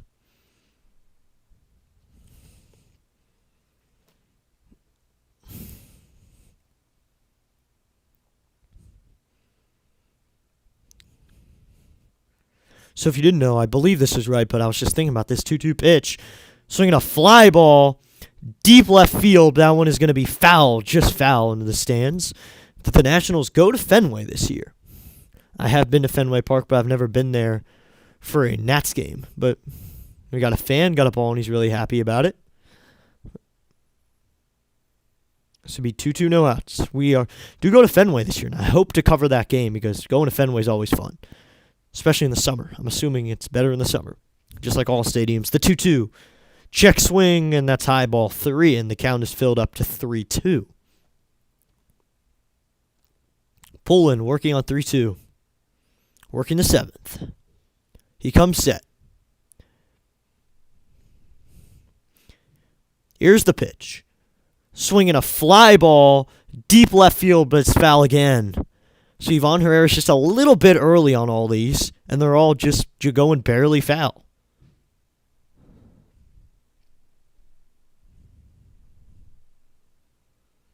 So it'd be 3-2, no outs. On deck is Alec Burleson. Here's the pitch. Just high, ball 4. And now Herrera draws a walk to start the 7th inning.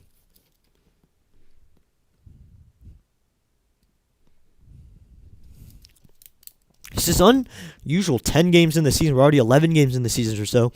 The Cardinals have not faced an NL Central team. I thought they would have by now. The Nationals already faced. Who did they face? The Phillies. They already played the Phillies. The Cardinals already played 6 games in interleague play. First pitch to Burleson is in there, called strike 1 with a sweeper. So no one count. Both teams are now out of their challenges. So we're living on the edge now. Umpire says it. It is the call. Burleson's 1 for 1, a single with 2 walks in the 3rd and the 5th. Here comes the 0-1. Down low, ball 1 with a sweeper, and it's a 1-1 count. So it makes it 1-1. No outs here in the top of the 7th in a 5-2 game. PJ Pullen comes set. It's a lefty-lefty matchup now. The 1-1. Is clips the end part of the zone on the outside corner, and it's a 1-2. Set just clipped it, and it's a 1-2 count. Thanks for hanging out, everybody. Got a lot of views tonight. Another great stream. Pullen comes set. He taps his foot. He delivers. Swinging a ground ball. This one is going to be to Nunez. He can tag the runner. Then he goes to first in time for the double play.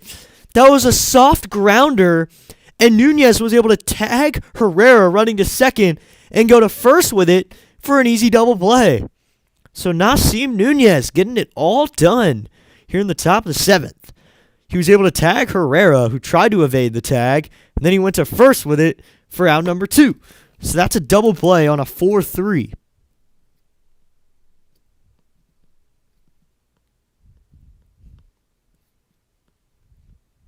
So now PJ Pullen has 2 outs now. So he can go to work here. First pitch to Jordan Walker's inside with the changeup, ball 1.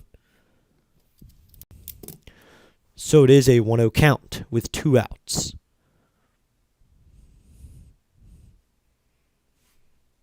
Coming set's Pullen. The 1-0 pitch. Swinging a fly ball out to right center field. Going back is Weimer at the track, at the wall. And that one is gone. Jordan Walker, for the second night in a row, goes yard in the 4-hole. Jordan Walker makes the game 5-3. Here in the top of the 7th inning, he goes yard off of P.J. Pallin to the opposite field once again. So now what you want to see there with 2 outs. Had a good situation. Pallin turns it into a home run. The Redbirds have one more run.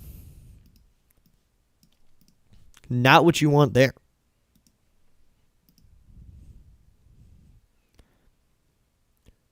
Pulling sets. He will now face Nolan Gorman, who's 3 for 3.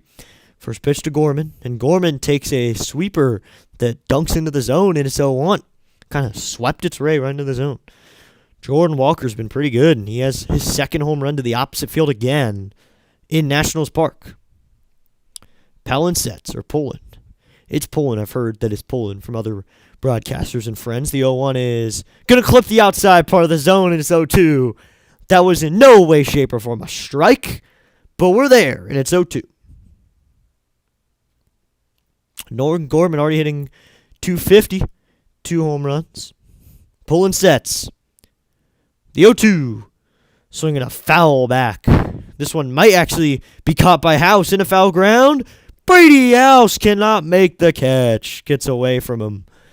And now to be 0-2, 2 outs. It's just a matter, I need to make some edits now. I need to make some shorts for the highlights I've been having. Last night, we had a lot of home runs. So I'm probably going to end up turning that into a long-form video. Just all the highlights from that game. House had it, and then he missed it in a foul ground. Now what you want to see there. Subscriber number 161. Thank you. Another subscriber. Let's go. Pull and set. Now has an 0-2 count on Gorman. The pitch. Swing and a miss. And he sets down Nolan Gorman here in the top of the 7th inning. And that ends it. But the Cardinals managed to get one more on the board after the Jordan Walker home run. So second strikeout for Pellin. They get one run on one hit. It was a home run. No runners left on base, and now it's a 5-3 game. The Nationals still hold a lead. Thank you to that subscriber. Subscriber number 161. Now we can start thinking about 200. So we're getting close.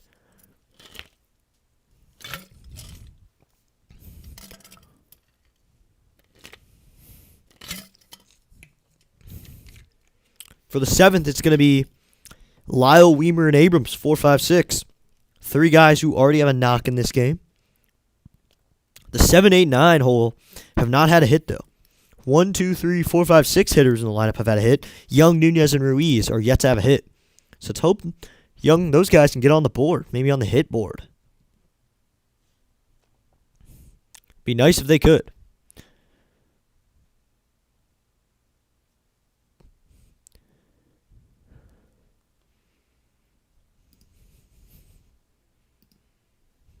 So now we'll head to the bottom of the 7th.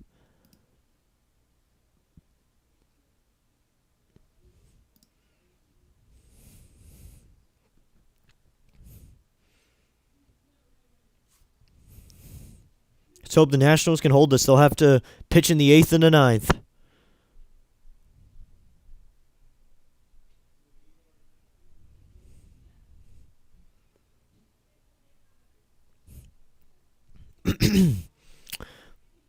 Bottom of the 7th coming.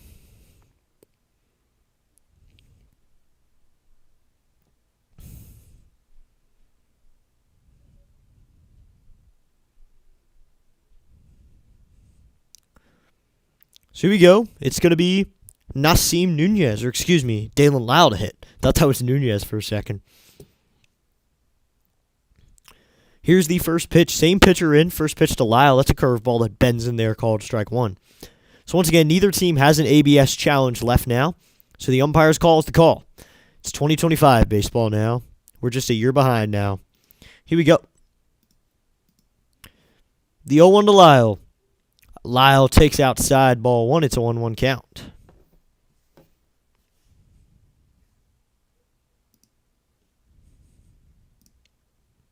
Sorry, my camera glitched out for a second. Here is the 1-1 to Lyle. Swinging a fly ball down the left field line. This catch is going to be made by Segasi for out number 1. So that's out number 1 here in the bottom of the 7th.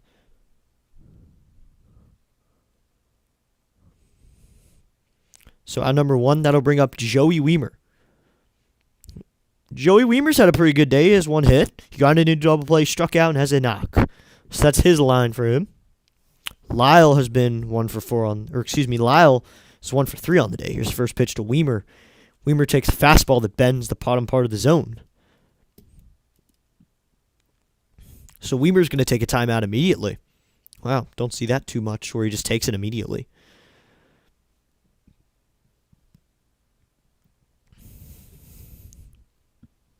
.458 average for Weimer. The 0-1 to Weimer. He takes a slider that bends in there called strike 2, and now it's an 0-2 count. Thanks for tuning in, everybody. We're in the bottom of the 7th inning. The 7th inning stretch has passed. We got baseball going the rest of the way. Going the rest of the way for this game.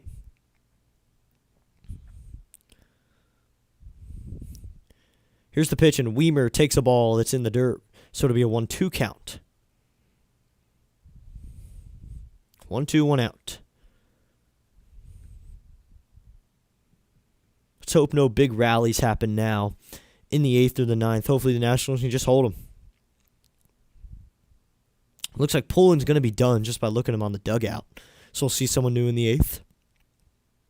And the pitch to Weimer, and Weimer swings and tips a curveball into the glove, and that's strikeout number 2 for Gracefo for out number 2 here in the bottom of the 7th.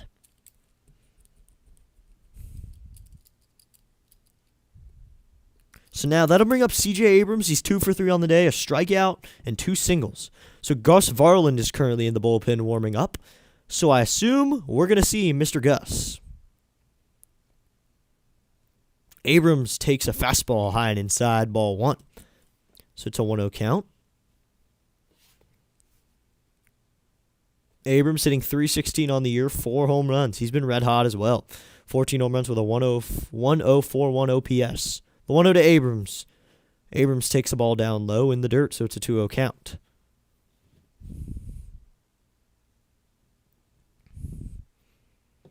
.2-0, 2 outs. Coming set is Gracefo. Here's the 2 to Abrams.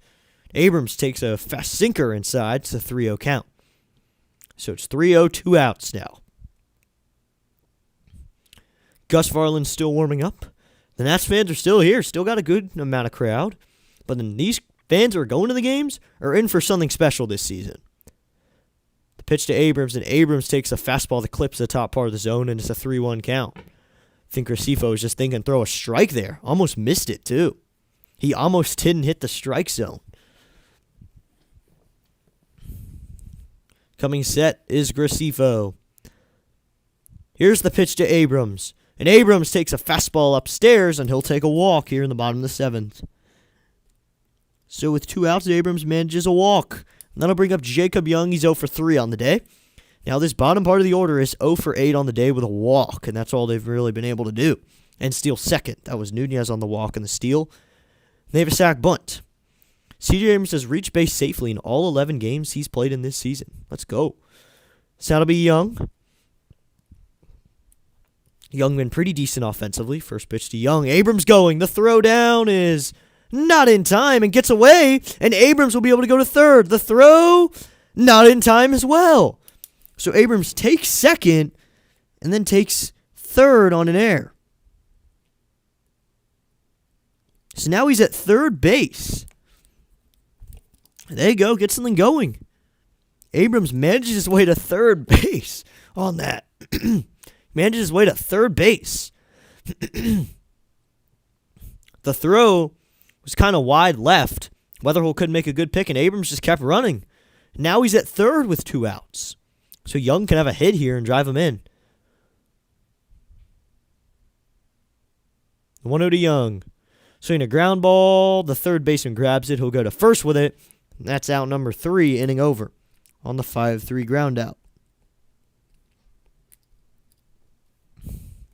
1 man left on base, no hits. We will head to the bottom of the 8th. It's 5-3 as we head, to the top of the 8th. And we'll see Gus Varland come out of the pen.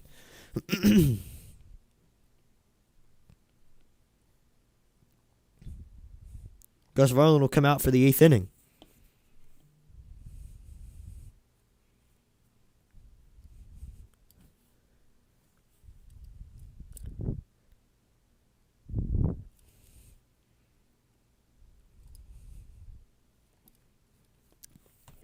So I'm doing PJ Pullen's line right now.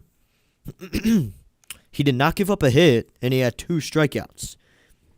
He walked 2 guys. And he had 1 hit. It was a home run. So that was the only run he surrendered, was that.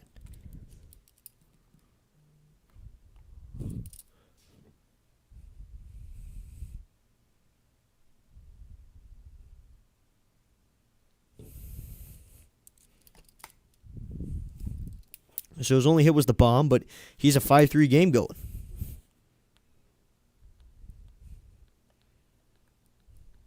So we'll see what Varland can do out of the pen. Here in the top of the 8th, trying to get a hold here.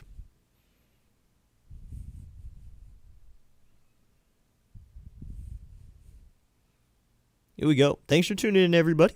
I'm getting ready to figure out where we're going to redirect to. Not too many people we can go to tonight. No basketball tonight.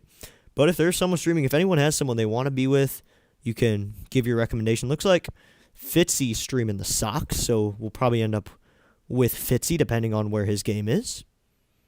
Depending on where it is, really. His game's over, so he just finished. So his game's over. So we're not going to Fitzy. Maybe we'll go to Dr. Delay depending on where his, or Drew Tamu if he's doing the afternoon or the midweek game for Texas A&M. I would love to see the midweek game for Texas A&M. Hang out with him. First pitch is outside from Gus Varland. It's a ball from Mason Wynn.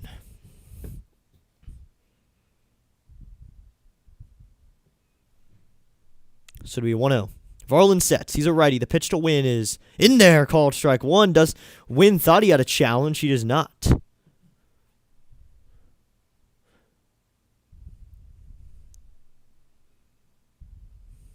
So now here's the pitch from Varland. Swing and a miss at the slider, and it's a 1-2 count. So now that's a good pitch there. It's a real good slider there.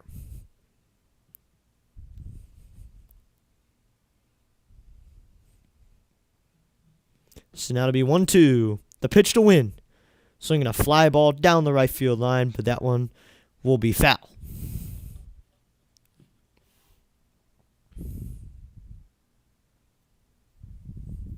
One, two.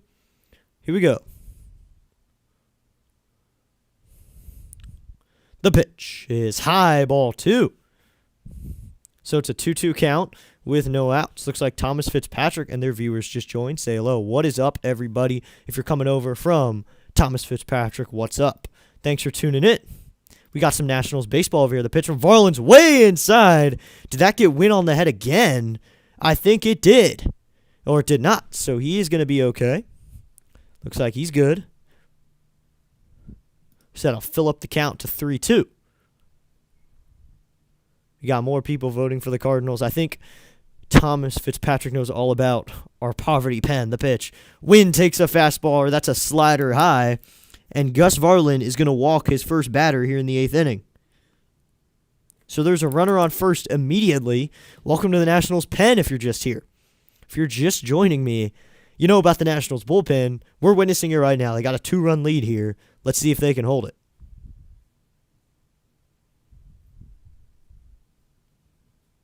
Thanks for tuning in, everybody. Be sure to hit that like and subscribe button. That's a ball inside, and Cabert Ruiz will go visit Gus Varland now.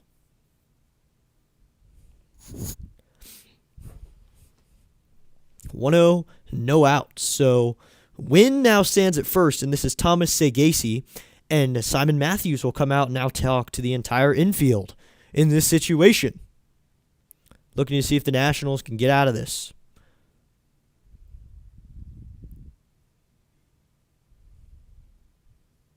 Thanks to everyone who has tuned in. We'll check in. And we've had a big stream today. Got about 9 subscribers. That's awesome, everybody. Thank you so much for tuning in with us. Be sure to hit that like button, hit that subscribe button. Just got plenty of people in here. We got 14 likes. Let's go. Now 15. Thank you so much, everybody. 17. Okay. Thanks for hitting the like button, everybody. This would be a 1-0. Fitzy and his friends just joined. The pitch is in there, called strike 1 with a slider, and it's a 1-1 count. 217 for Gacy. Varland comes set.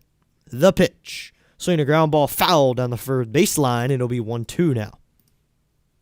We got plenty of views right now and plenty of viewers in general. Thank you so much to everybody who has hit that like button and that subscribe button, because I know plenty of you are. Be sure to hit that like button if you are not subscribed yet. And the Cardinals just took over the poll. So the Cardinals, now people want the Cardinals to win. Okay. The 1-2 is swung on and fouled back, and we'll do 1-2 again. So you got plenty of Cardinals fans in here, or people just rooting for the Cardinals. Got a lot more Cardinals fans than I expected. 1-2, no outs. Varland checks on the runner at first. He comes set. Here's the pitch. Swinging a ground ball fouled on the third baseline again, and we'll do 1-2 again. Getting into the late night a little bit, but this is late night baseball in District Nation. You can hang out with us a lot. We're doing some games this week because I had a break from school, so I got to cover some games. Gotta love to do play-by-play. Varland sets the pitch. Swing and a miss. Gus Varland grabs the strikeout here in the 8th inning. Strikeout number 1 and out number 1 in the inning here in the top of the 8th.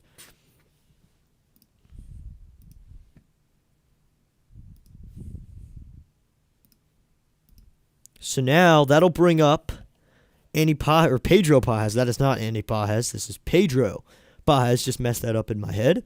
And we get a pinch hitter here. This is Pozo to pinch hit. Or at least he's on deck. Or he will pinch hit for Pajes. Pozo will come in and pinch hit.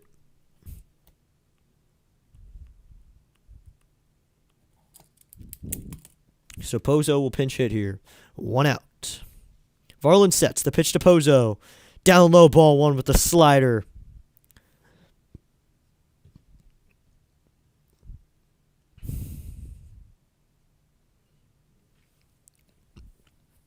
This is Yohel Pozo. The pitch is swung on, line down the left field line, but that is foul. That was hit at least 200 miles an hour, but it's foul.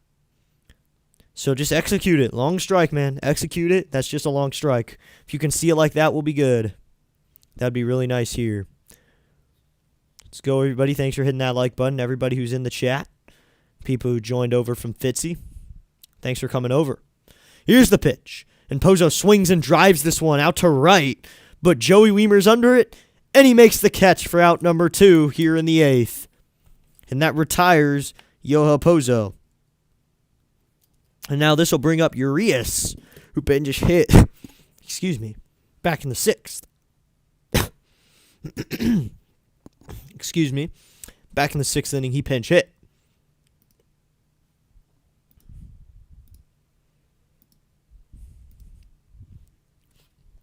So here we go. The pitch. That is in there, called strike 1. It's a 0-1 count to Church now. Church into the game. And George Soriano warming up for the Cardinals. The 0-1. Swinging a fly ball, but foul down the left field line. And the Nationals now dominate the polls. Let's go. We're even at 47. Can we get like one person to vote for the Nationals? Come on. I feel like I can afford that. Just one more person come into the polls and just give me that. So we 0-2, 2 outs. Nathan Church up to the bat. 115 this season. The 0-2 coming. The pitch. Down low with the slider in the dirt. It's a 1-2 count. 1-2, 2 outs.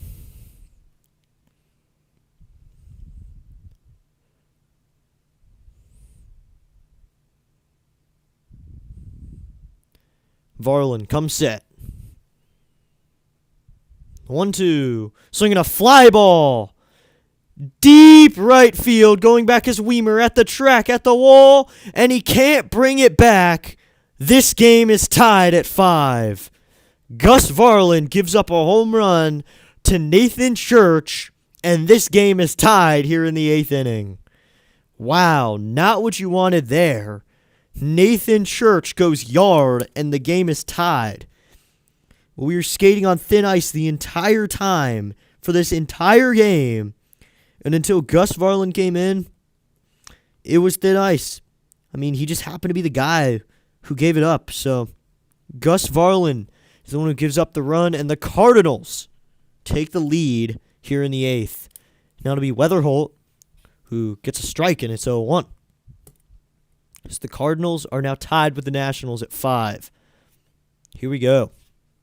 Welcome in, everybody. You're in for a good one. The 0-1, and Weatherholt grounds this one to the first baseman, and that's Meade to take it himself for the out, but that is not going to stop the 2 runs from happening.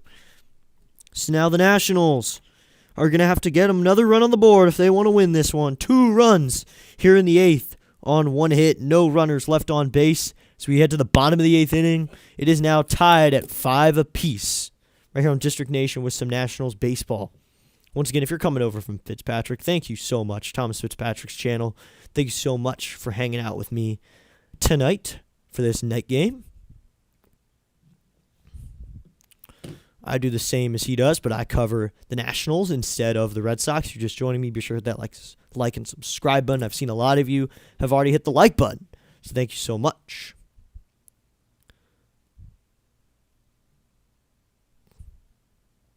As we get ready for the bottom of the 8th, it's going to be Nunez, Ruiz, and Wood to try to get that run in.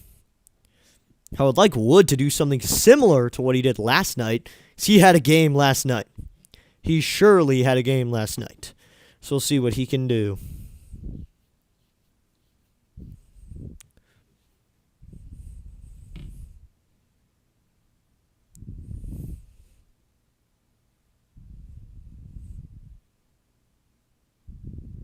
So here we go. It's going to be the bottom of the 8th inning here. Nunez, Ruiz, and Wood. Just remember, no spoilers in the chat. Let me make the call. That is the only rule in here. And don't put anything weird in the chat. I feel like that's all I can say. The only really rules I have in here. And just hang out in the chat. Say what's up. If you're going to hang out with us, we got a lot of Nats fans in here. If you want, you can argue stuff. I'll let you guys argue it out. Had a few arguments in here that got pretty serious and funny. So here we go. It's going to be Nunez, Ruiz, and Wood to hit.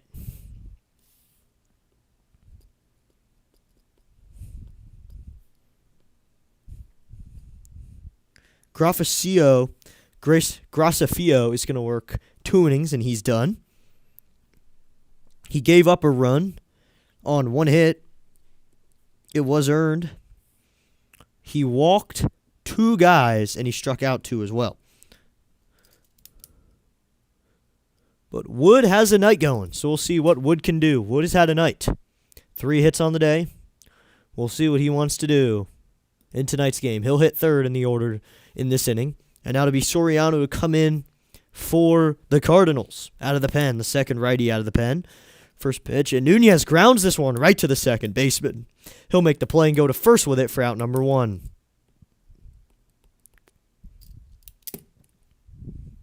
Sets out number 1. So we're showing the Curtis Meade highlight again. Meade has a home run. Meade could hit in this inning. A lot of guys with potential power here will hit. So now to be Keibert Ruiz to face off with Soriano. I don't think in any way he's related to Alfonso Soriano, the late Alfonso. And Jose Tena is going to pinch hit for Keibert Ruiz here in the 8th.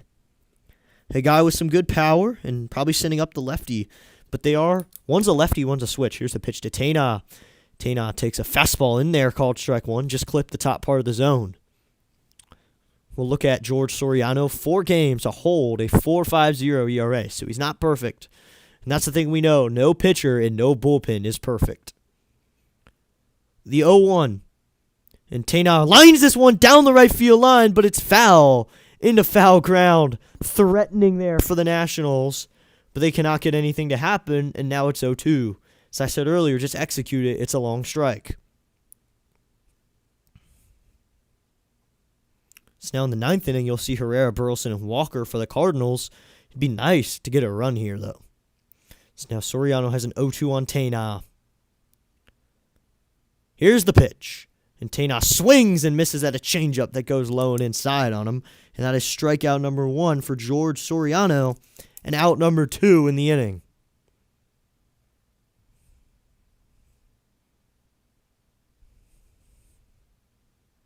So now it'll be James Wood, the guy who's been clutch. So we'll see what he can do. What James will bring to this team. First pitch from George Soriano. Wood takes a slider in the up part of the zone. They'll call it, and it's 0-1. It's 0-1, 2 outs. That one did clip the top part of the zone. I think at least. The 0-1. And Wood takes it outside, and that evens it up at 1-1. Thank you to everybody who has tuned in tonight to tonight's stream. This is the same situation was last night. Tie game, and here we go. Here's the pitch, and it's going to be 1-1, or excuse me, that was the warm-up pitch. George Soriano sets the pitch to Wood.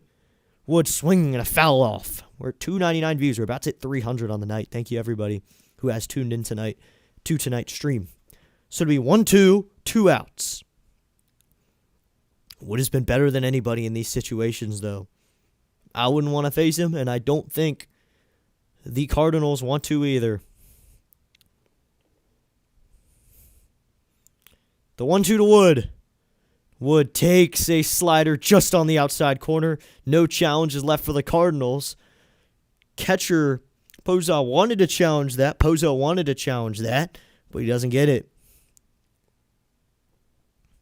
Now Wood has a 2-2. 2 outs. You got to come to him here. The pitch to Wood. Wood takes on the outside corner, and it's called strike 3.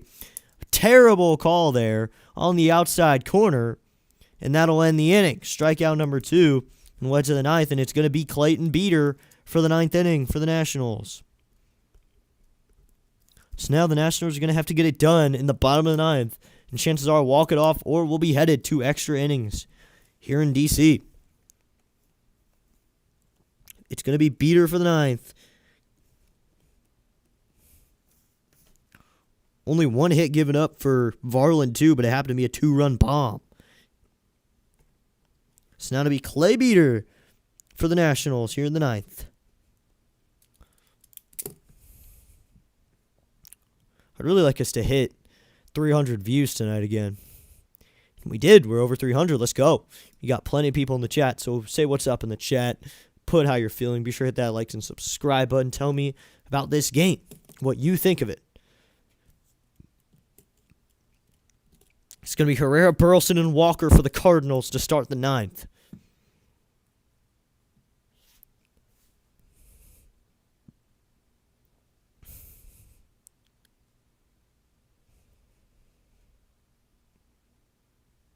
So here we go. So the Nationals are tied in the poll again. Let's go. Really want them to win the poll, but I guess I'll take a tie. That means a lot of people have been in here and they're voting on the poll.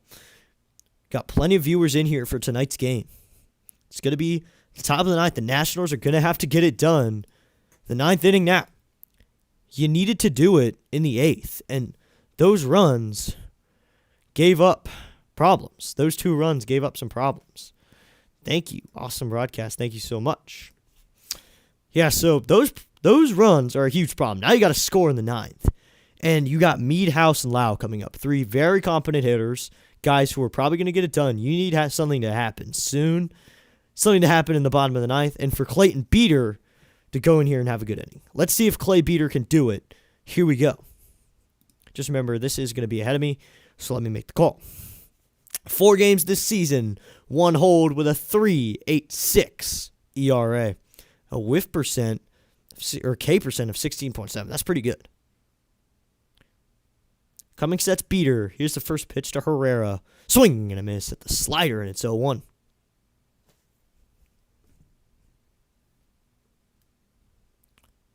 Next pitch is going to be a slider. That one's a ball, so it's evened up at 1-1. So my thing is ahead, so I can speed up a little bit. Just let me make the call. That's it. I am a little behind. We'll speed up at commercials or next time. The 1-1. In there, called strike 2, and it's a 1-2 count. On deck is Burleson.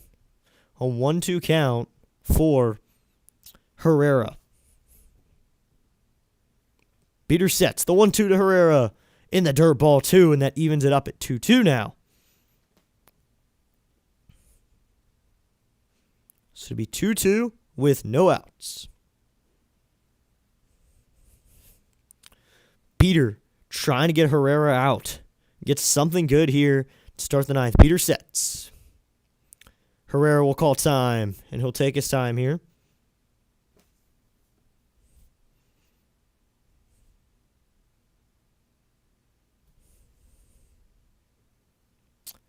Beater checks his signs. He comes set.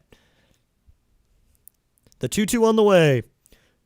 Upstairs, ball 3, and that fills her up at 3-2. So it's a 3-2 count now. Clock winding down to 7 now. Coming set is Beater. The 3-2. Outside, ball 4, and Herrera draws a walk. So Herrera draws a walk here to start the ninth. Not what you wanted there from Beater. And now there's a man on base.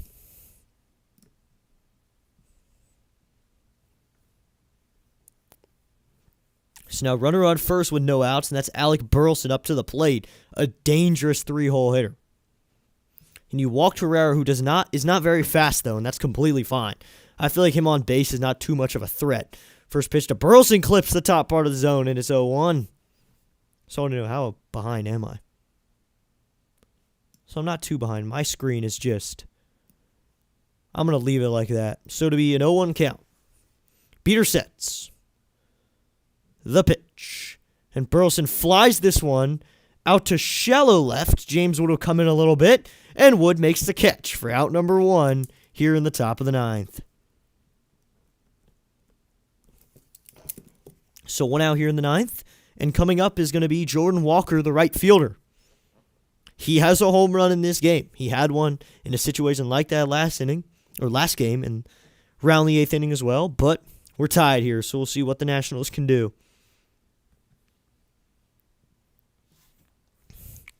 Here's the first pitch to Jordan Walker. That one is flied down the right field line, but foul, and it'll be 0-1.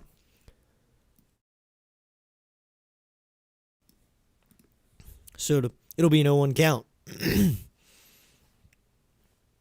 0-1, 1 out. Coming sets Beater. The pitch.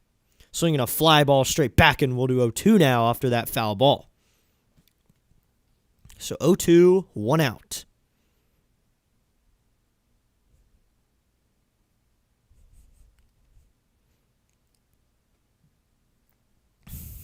Got plenty of viewers in now for this good game, and plenty of people hitting the like button. Let's go. More people than we've had all stream. And Jordan Walker will take his time. Once again, as I said, Jordan Walker always takes his time out. We have seen it through the last couple games. He will always take a timeout. I think it's pretty obvious by now that he always will. We've got a lot of viewers in, the highest amount of viewers we've had all day. So let's go. People are in to watch this game. The pitch from Beater.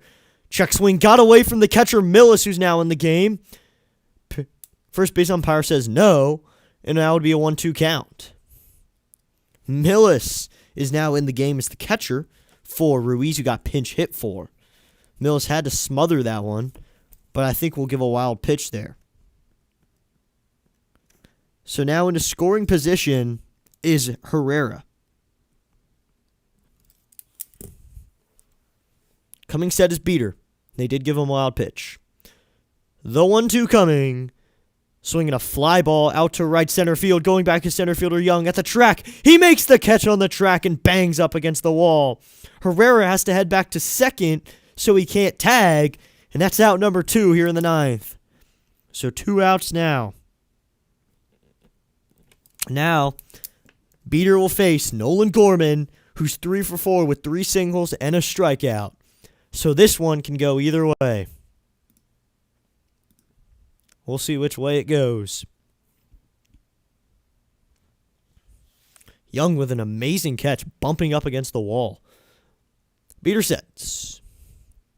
The pitch is high and outside, ball 1. It's a 1-0 count.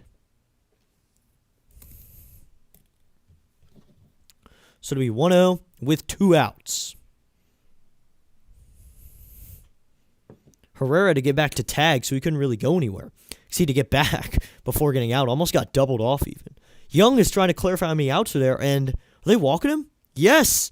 Nolan Gorman is being intentionally walked here to get to Mason Wynn. Okay. Blake Butera's got something up his sleeve. He's going to intentionally walk to get to Mason Wynn, who's only had one real at-bat today and 2 walks and a hit by pitch. Here's the pitch, and Wynn takes a fastball in there, and it's 0-1.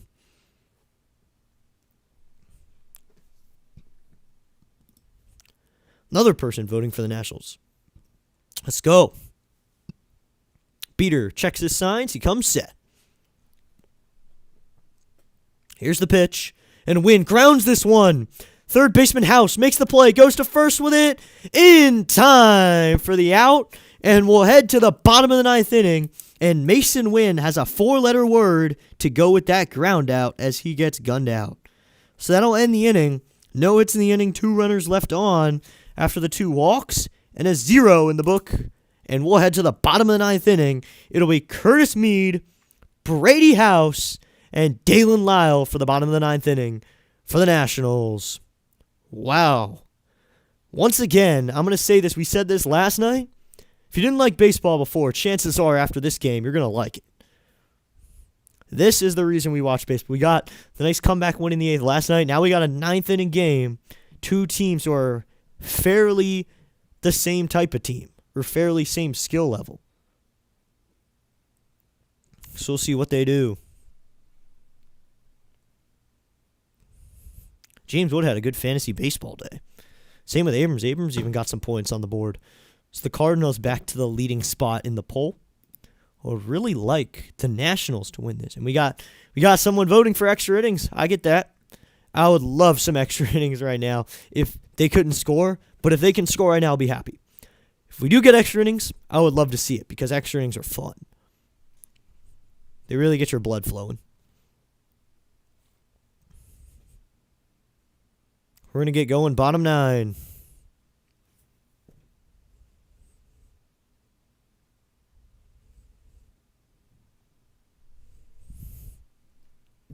Just remember, this scoreboard is going to be ahead of me, and it's Soriano back out there for the 9th.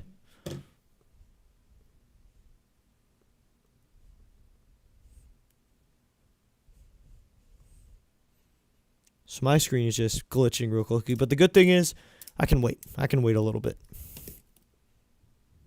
I hope the Nationals pull this off. Yes, that'd be awesome. Hopefully we can. Even if it means going in extras, I'm fine, but I hope the Nationals can pull this off. You're in for a treat, Andres Woodward. Just don't spoil it. The chat is a spoiler, so maybe leave the tab, leave the audio on, but hopefully the Nationals can. So here we go. It's going to be Louie to pinch hit for Curtis Mead here in the 9th to face Soriano for the 9th inning. The pitch to Garcia. He swings and misses on a slider inside.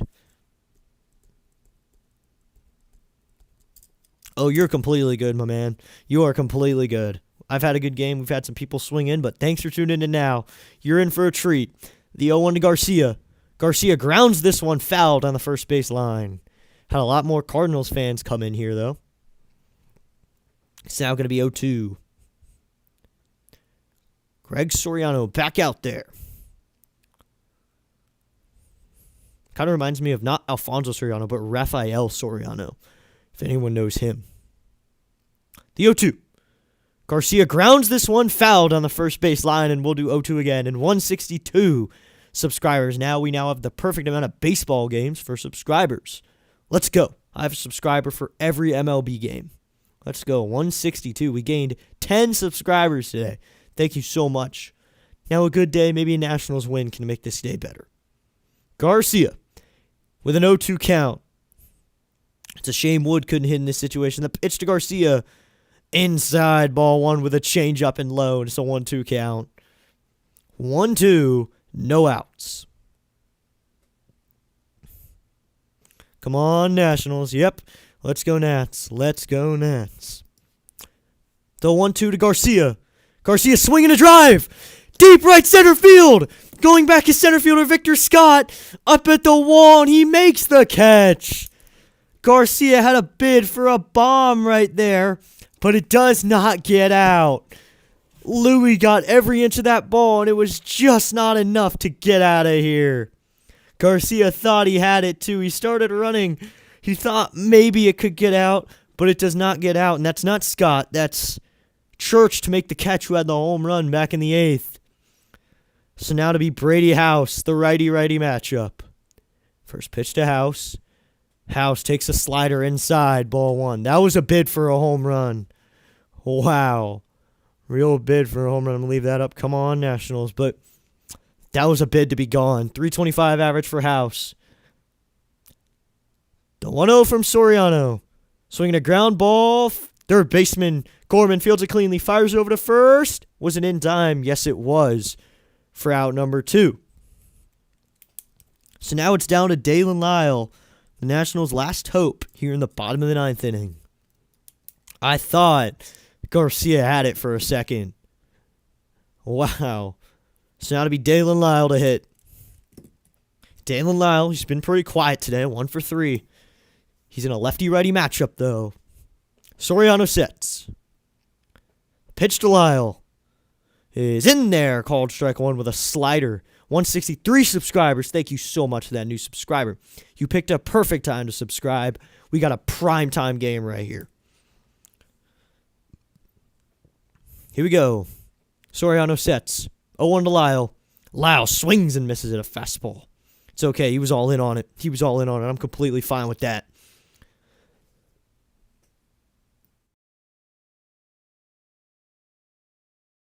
Excuse me. So be 0-2. Soriano on Lyle. Just said a name that slipped from my mind. The pitch to Lyle. Lyle takes a slider way outside, ball 1. Cole Henry warming in the pen for the Nationals. A guy who can go more than 1 inning, a former starter. He's got a low arm angle, too. Here we go. We'll see how this game goes. Soriano will step off, take a time. Time clock violation. It's a 2-2 count. So Soriano violates the clock violation.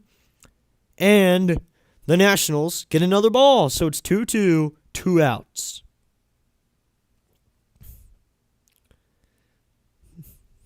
So here we go. The pitch to Lyle.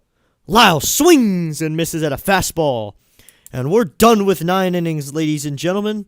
We're headed to extra innings, and a runner will start at second each time. So we'll put that in the book. For the Nationals, it'll be, so first off, it's going to be Wynn for the Cardinals. Mason Wynn will pinch run. And for the Nationals, their man is going to be Lyle, who just struck out. Each runner starts at second. They want these to make games go faster. But ladies and gentlemen, welcome to extra innings. You're going to get to know extra innings in this. Here we go.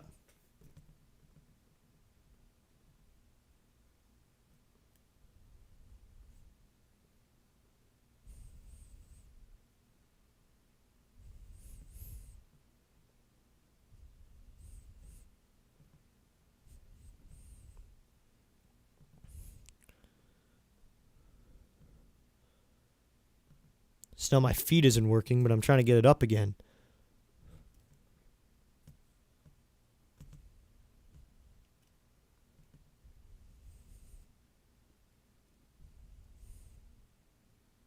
So now I'm live, so it should be better now. Live feed. Here we go. Top of the 10th inning. Wynn will be at second, and it'll be Cole Henry to pitch for the Nationals. He will come in for the 10th inning. 1 inning worked by Beater. He gave up 2 walks. One of them was intentional, but that was all that's on his book. No strikeouts, no runs, no hits. And that was what we needed. So here we go. Extra innings. Here we go. Hope you're in for some extra baseball. Runner at second is going to be, here we go, I'm going to put this up just so we can kind of have it going so people can understand what's going on. Runner at second is going to start there. So that's just a given. So I just want to make it so that refreshes so everyone who maybe follows the scorebook can have it, or the scorebug. I personally will not be following it. So it will be Segasi to hit. Segasi will hit for the Cardinals, and it'll be Cole Henry 4 games, an 0-1 record, but in a 0 ERA. So we'll see what he can do. Let's go Nats. K percentage of 20%. So here we go. 1.62 whip. So I'm assuming they're going to bunt here. I'm just assuming that because I've watched baseball. Here's the pitch. Sagasi will not bunt. He's going to take a fastball outside at 92. It's a 1-0 count. So Nats fans are in for extra innings here. First extra innings outing for the Nationals of the season. Henry sets the 1-0. Swinging a line drive. Center field. That's going to drop for a base hit. Rounding third, headed for home is Wynn. Young can only fire it in, and Mason Wynn will score here in the 10th inning, and into second is Sagasi with a double. So not what you wanted there. An RBI double for Sagasi scores the extra inning runner and threatens for another runner to score. You're doing such a great job keeping everything together. Thank you. So Mason Wynn will score. Now Sagasi is at second, and Pozo, who pinch hit in the 8th, will now hit. Henry sets. He delivers. That's a sweeper that bends in there. Good sidearm sleeper there. And it's 0-1. That's a sleeper sweeper.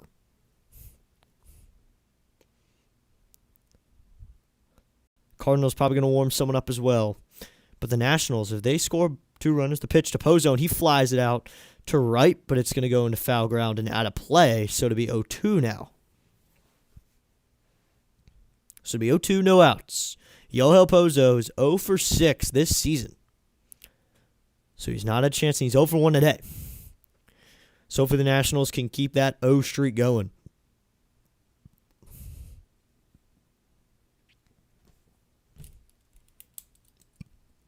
Here's the pitch, and that is swung on, grounded to the second baseman. That's Nunez. He goes to first in time to Garcia, who's now at first base for the Nationals. That sends Sagasi over to third, but there's 1 out now. Hopefully, I think the best situation here is just get 2 outs now. Your best situation is to not score that guy. Sagasi not scoring is your best option. And then you get Lyle coming up and Joey Wiemer, who's red hot.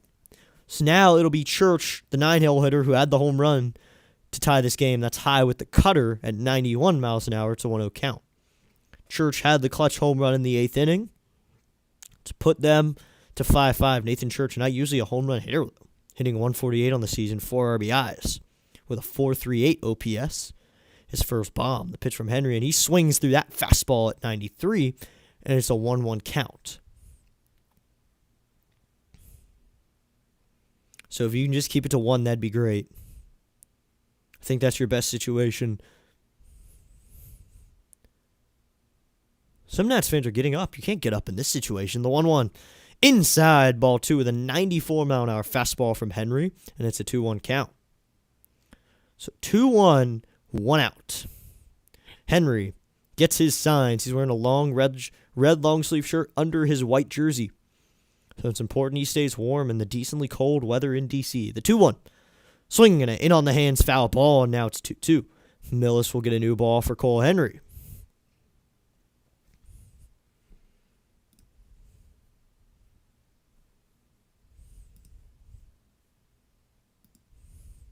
So now it'll be a 2-2 count. So already cracked 400 views. Okay, and we got most people. We've had over 55 people in right now. Let's go. Thank you. Swinging a ground ball, foul down the line. Most viewers we've had. Be sure to hit that like button, hit that subscribe button so you don't miss out on future videos. We got a clutch extra innings game for you. Hope you enjoy.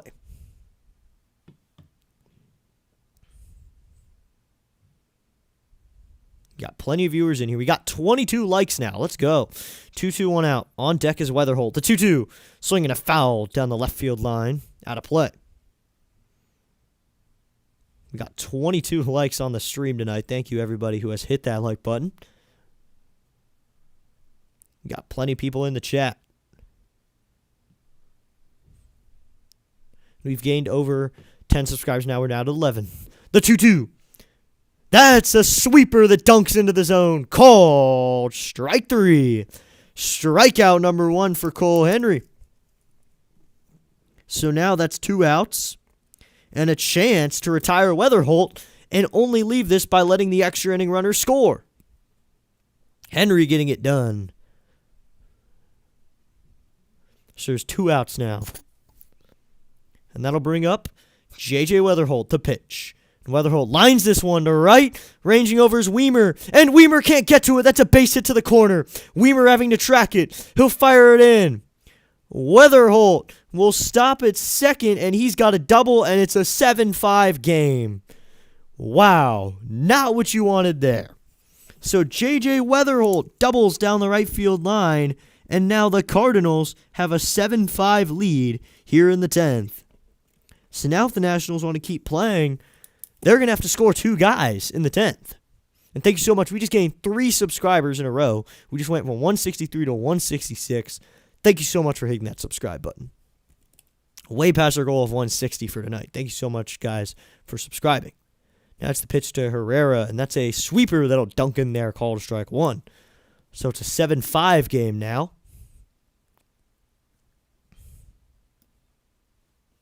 Here we go. Riley O'Brien in the pen for the Cardinals. Cole Henry delivers. Swing and a miss, and it's 0-2. So O'Brien will probably come in the 10th.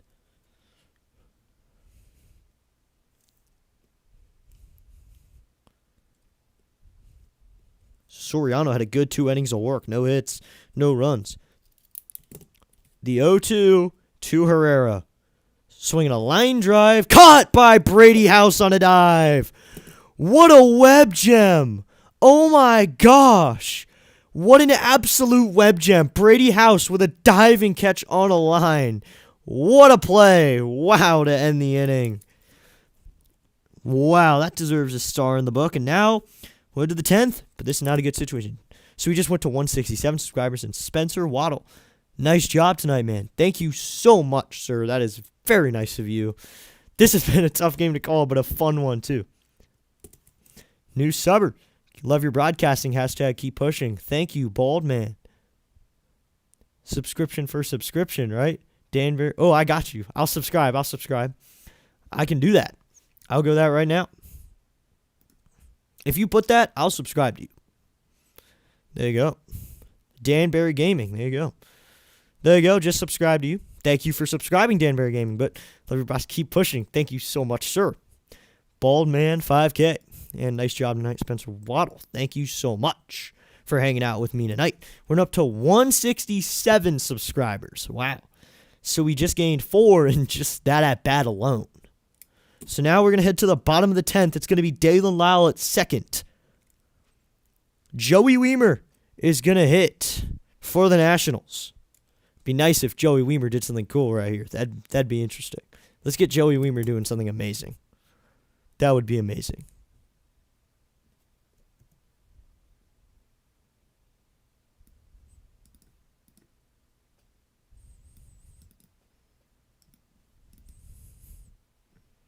Here we go to the bottom of the 10th.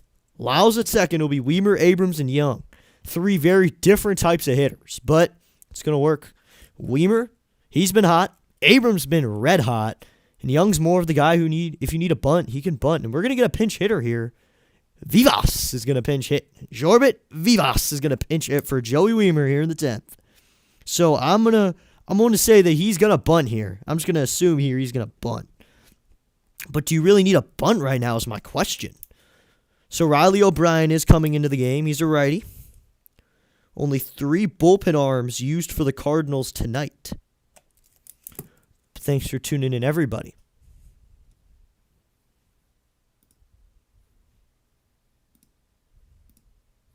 Here's the pitch. And Vivas fouls this one off. So Vivas is going to be swinging away.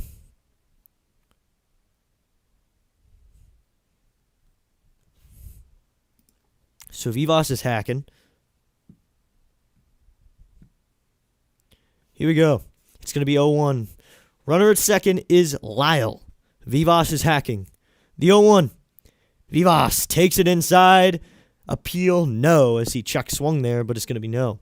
1-1. So it's O'Brien, not really an overpowering fastball guy, but you got Vivas, who's not really the most popped guy. Put a run here. You need 2 runs. That's all you need. I feel like the Nationals can do it. Best offense in the league right now. And Vivas takes it low and inside. It's a 2-1 count. Even drawing a walk would be great. Bring up Abrams. That'd be great too. Anything works, Vivas.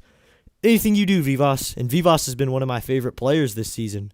Jorbit Vivas. I like his name. The 2-1 to Vivas. Vivas takes a huge hack at a sinker and swings through it. And it's a 2-2 count now.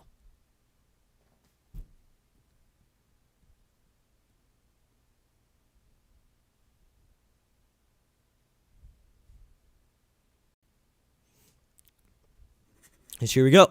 Coming set is O'Brien. The pitch to Vivas.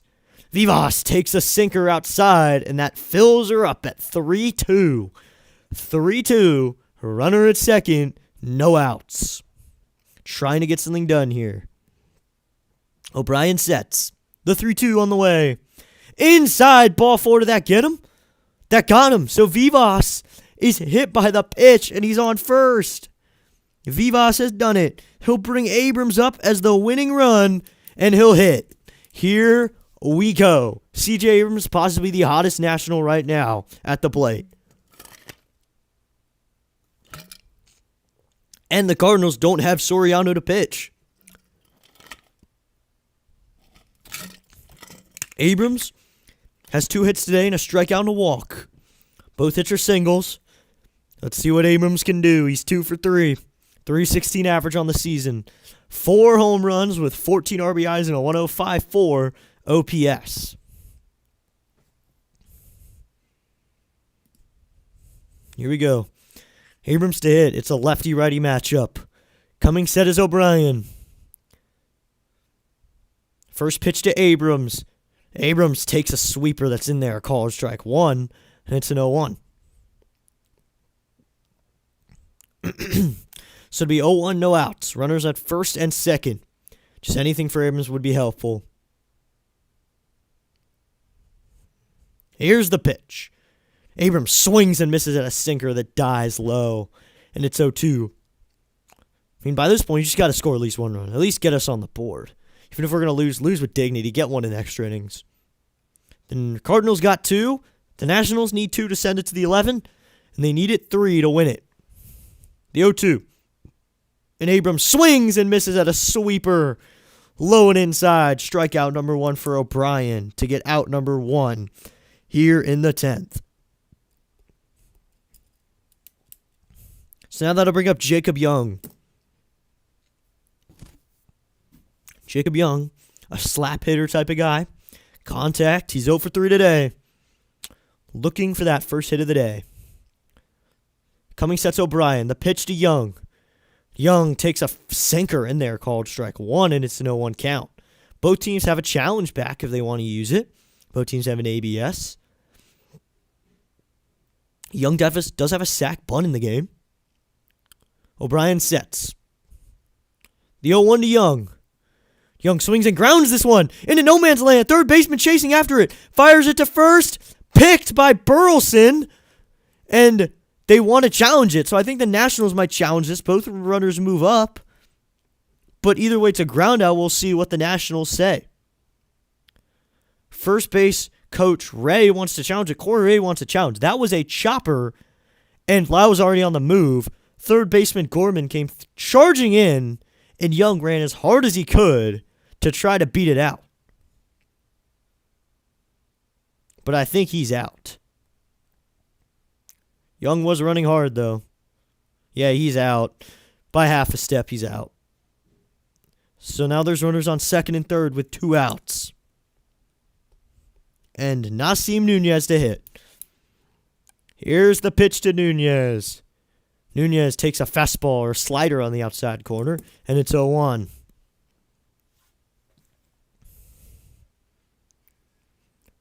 Nunez on the day, he's 0 for 3. He had a walk in the second. That's all he's done with a stolen base.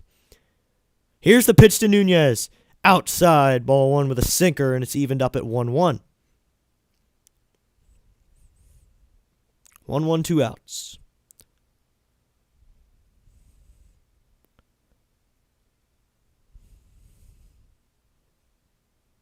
O'Brien sets. The pitch to Nunez. Nunez with a sword swing on a sweeper, and it's 1-2. Nationals down to the last strike with the tying run in scoring position. 1-2, 2 outs. O'Brien getting his sign. He comes set. Here's the pitch to Nunez. Nunez check swing, appeal. No! Runner coming home, and Lyle safe. The runner came home on the wild pitch, and he scores. Dalen Lyle over to third, scores on the wild pitch. Vivas up to third, and now the tying run is at third base, and all he needs is a base hit or even a wild pitch. Lyle came screaming home and immediately gets the run. He needed that. So now it's either way.